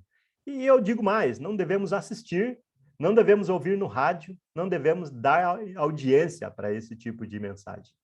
Devemos ficar com o evangelho de uma forma radical, porque é isso que vai nos salvar. O resto é suposição. Os judaizantes, eles estavam tentando pregar outro evangelho, outra coisa, que seria, a gente já viu, a circuncisão e toda a lei de Moisés, a volta da lei de Moisés, Gálatas. O que não era, na verdade, outro evangelho. Era a palavra de Deus. O Velho Testamento se transforma no Novo, mas eles estavam pervertendo o verdadeiro evangelho, por causa da perda de valor, inclusive, do velho para o novo. Opa, foi rápido demais aqui. E chamados pela graça, outra frase que nós vemos aqui também. Quando, porém, ao que me separou antes de eu nascer e me chamou pela sua graça, aprove revelar seu Filho em mim, para que eu pregasse entre os gentios. Então, a graça em Gálatas é o que nós estamos vendo aqui. Assim como Paulo, acredito que nós podemos considerar a mesma coisa. Nós somos chamados pela graça. Nós somos chamados pela graça. E através de nós hoje, usando toda a passagem, Deus revela o seu Filho através de nós hoje também. Como que devemos fazer para que Jesus seja revelado? Preguemos o Evangelho. Falemos de Jesus. É a forma que Deus usou para falar do Evangelho às pessoas que precisam. O Evangelho verdadeiro de Jesus, que Paulo pregava aos gentios, foi revelado ele mediante uma chamada de Deus, mediante a sua graça. Não foi simplesmente ele encontrou um folheto, sei lá, mesmo que fosse, né? Pela graça. Paulo tinha sido um perseguidor de Jesus, ele lembra disso, acredito que é um dos grandes remorsos dele, talvez o espinho na carne dele, não sei. Paulo foi chamado pela graça a Deus e aceitou essa graça. Nem todos foram assim.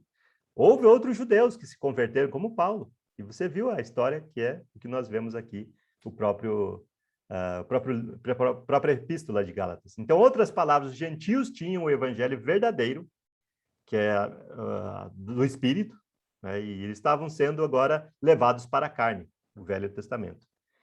E os judaizantes, eles estavam pregando, não fazia mais parte dessa graça.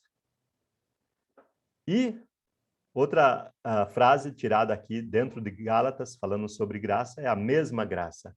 Quando Paulo foi encontrar com os apóstolos, por causa desse problema aqui, inclusive, e outras situações, conheceram a graça que me foi dada, diz ele. Tiago, Cefas e João, que eram colunas, reputados colunas, me estenderam a mim e a Barnabé a destra da comunhão, a fim de que nós fôssemos para os gentios e eles para a circuncisão. Então, a mesma graça, o mesmo evangelho que foi pregado entre os apóstolos, era pregado também pelo apóstolo Paulo, por Barnabé e pelos irmãos. Então, quando ele fala ainda que nós, quando ele diz nós, ele se refere a si mesmo e também inclui aí Barnabé. E então, um breve comentário, Paulo estava admirado que os cristãos gálatas gentios, eles eram gentios, que eles estavam passando tão depressa da graça, reconhecida inclusive por Tiago, Pedro e João, para outro evangelho que não era verdade mais, principalmente, né? Que era o Velho Testamento. Era uma perturbação, era uma perversão do evangelho verdadeiro. É isso que estava acontecendo. A graça, então, estava sendo anulada. E ele diz, não anula a graça de Deus, pois se a justiça é mediante a lei, segue-se que Cristo morreu em vão. Então, pregar coisas e obrigar pessoas a obedecerem questões do Velho Testamento está anulando a graça. Então, mais um conceito de graça que nós vemos aqui em Gálatas. Voltar a edificar o que foi derrubado pela cruz era anular o que foi feito. voltar a construir templos, seja nos corações, ou seja nas atitudes, né? Até hoje tem o pensamento de voltarem a construir o templo de Jerusalém, imagino que não deve acontecer, é uma questão bem delicada, até politicamente falando, né? Então, a morte, sepultamento, ressurreição e a igreja que foi estabelecida, tudo isso é em vão, se voltar a estabelecer o que foi derrubado. Essa atitude anula até mesmo o trabalho de Deus através dos profetas, o que trouxe o Velho Testamento. Então, voltar ao Velho Testamento é derrubar o que Deus fez até através dos próprios profetas, pelos quais veio o Velho Testamento. E é possível, segundo Gálatas também, cair da graça. De Cristo vos desligastes, vós que procurais justificar-vos na lei. Da graça decaístes. É possível perder a salvação. E aqui nós aprendemos isso claramente. Mais uma vez aqui sobre a graça. Cair da graça, basicamente, é perder a salvação. Então, se você está na graça, mas se você cai da graça, é duas questões totalmente diferentes aí. É possível perder a salvação? Sim, infelizmente. Desviar-se do evangelho, por exemplo, hoje, é se desligar de Cristo e, consequentemente, cair da graça, seja por qualquer doutrina. Na prática, perder o favor de Deus, deixar de aproveitar da sua bondade, da sua graça. Apesar disso, Deus vai continuar dando sua graça. Assim como, apesar de tudo que nós estamos vendo aqui, que Paulo está tentando convencer os Gálatas sobre o evangelho, e ele está sendo duro, ele está bastante chateado, apesar de tudo isso, ele termina dizendo e desejando a eles graça, dizendo o seguinte: a graça de nosso Senhor Jesus Cristo seja, irmãos, em vosso espírito. Amém. Que é Gálatas capítulo 6, versículo 18, quando termina o livro. Apesar de tudo, deles estarem desviados da fé, e às vezes a gente não quer nem conversar com alguém que se desvia da fé. Não deseja nem o bem, às vezes, né? Nem pensamento. A gente até costuma nem pensar para não desejar o mal, né? Porém, apesar disso, Paulo termina a epístola de uma forma como começou. Ele começou desejando graça e termina desejando graça para os Gálatas. E nós devemos fazer a mesma coisa. Apesar de tudo, apesar das pessoas atacarem a fé, apesar das pessoas chamarem o evangelho que pregamos, inclusive, de seita, de denominação, de qualquer coisa que usem, apesar de tudo, devemos desejar que a graça de Deus alcance todas as pessoas, inclusive pessoas que deveriam estar na graça, que já são religiosos. Quem se desvia do evangelho realmente precisa da graça de Deus. De fato, é o que precisa. Essa é a graça em Gálatas, que nós conhecemos um pouquinho. Muito bem. Com isso, 9h28, nós estamos chegando ao final da nossa aula de hoje. Quero agradecer a todos vocês pelo momento que tivemos juntos aqui. Que Deus possa abençoar todos nós, que possamos realmente ser sábios e aproveitar a graça de Deus. Muito obrigado e acho que o Anderson deve falar algumas palavras. Se alguém tiver algum comentário antes do Anderson?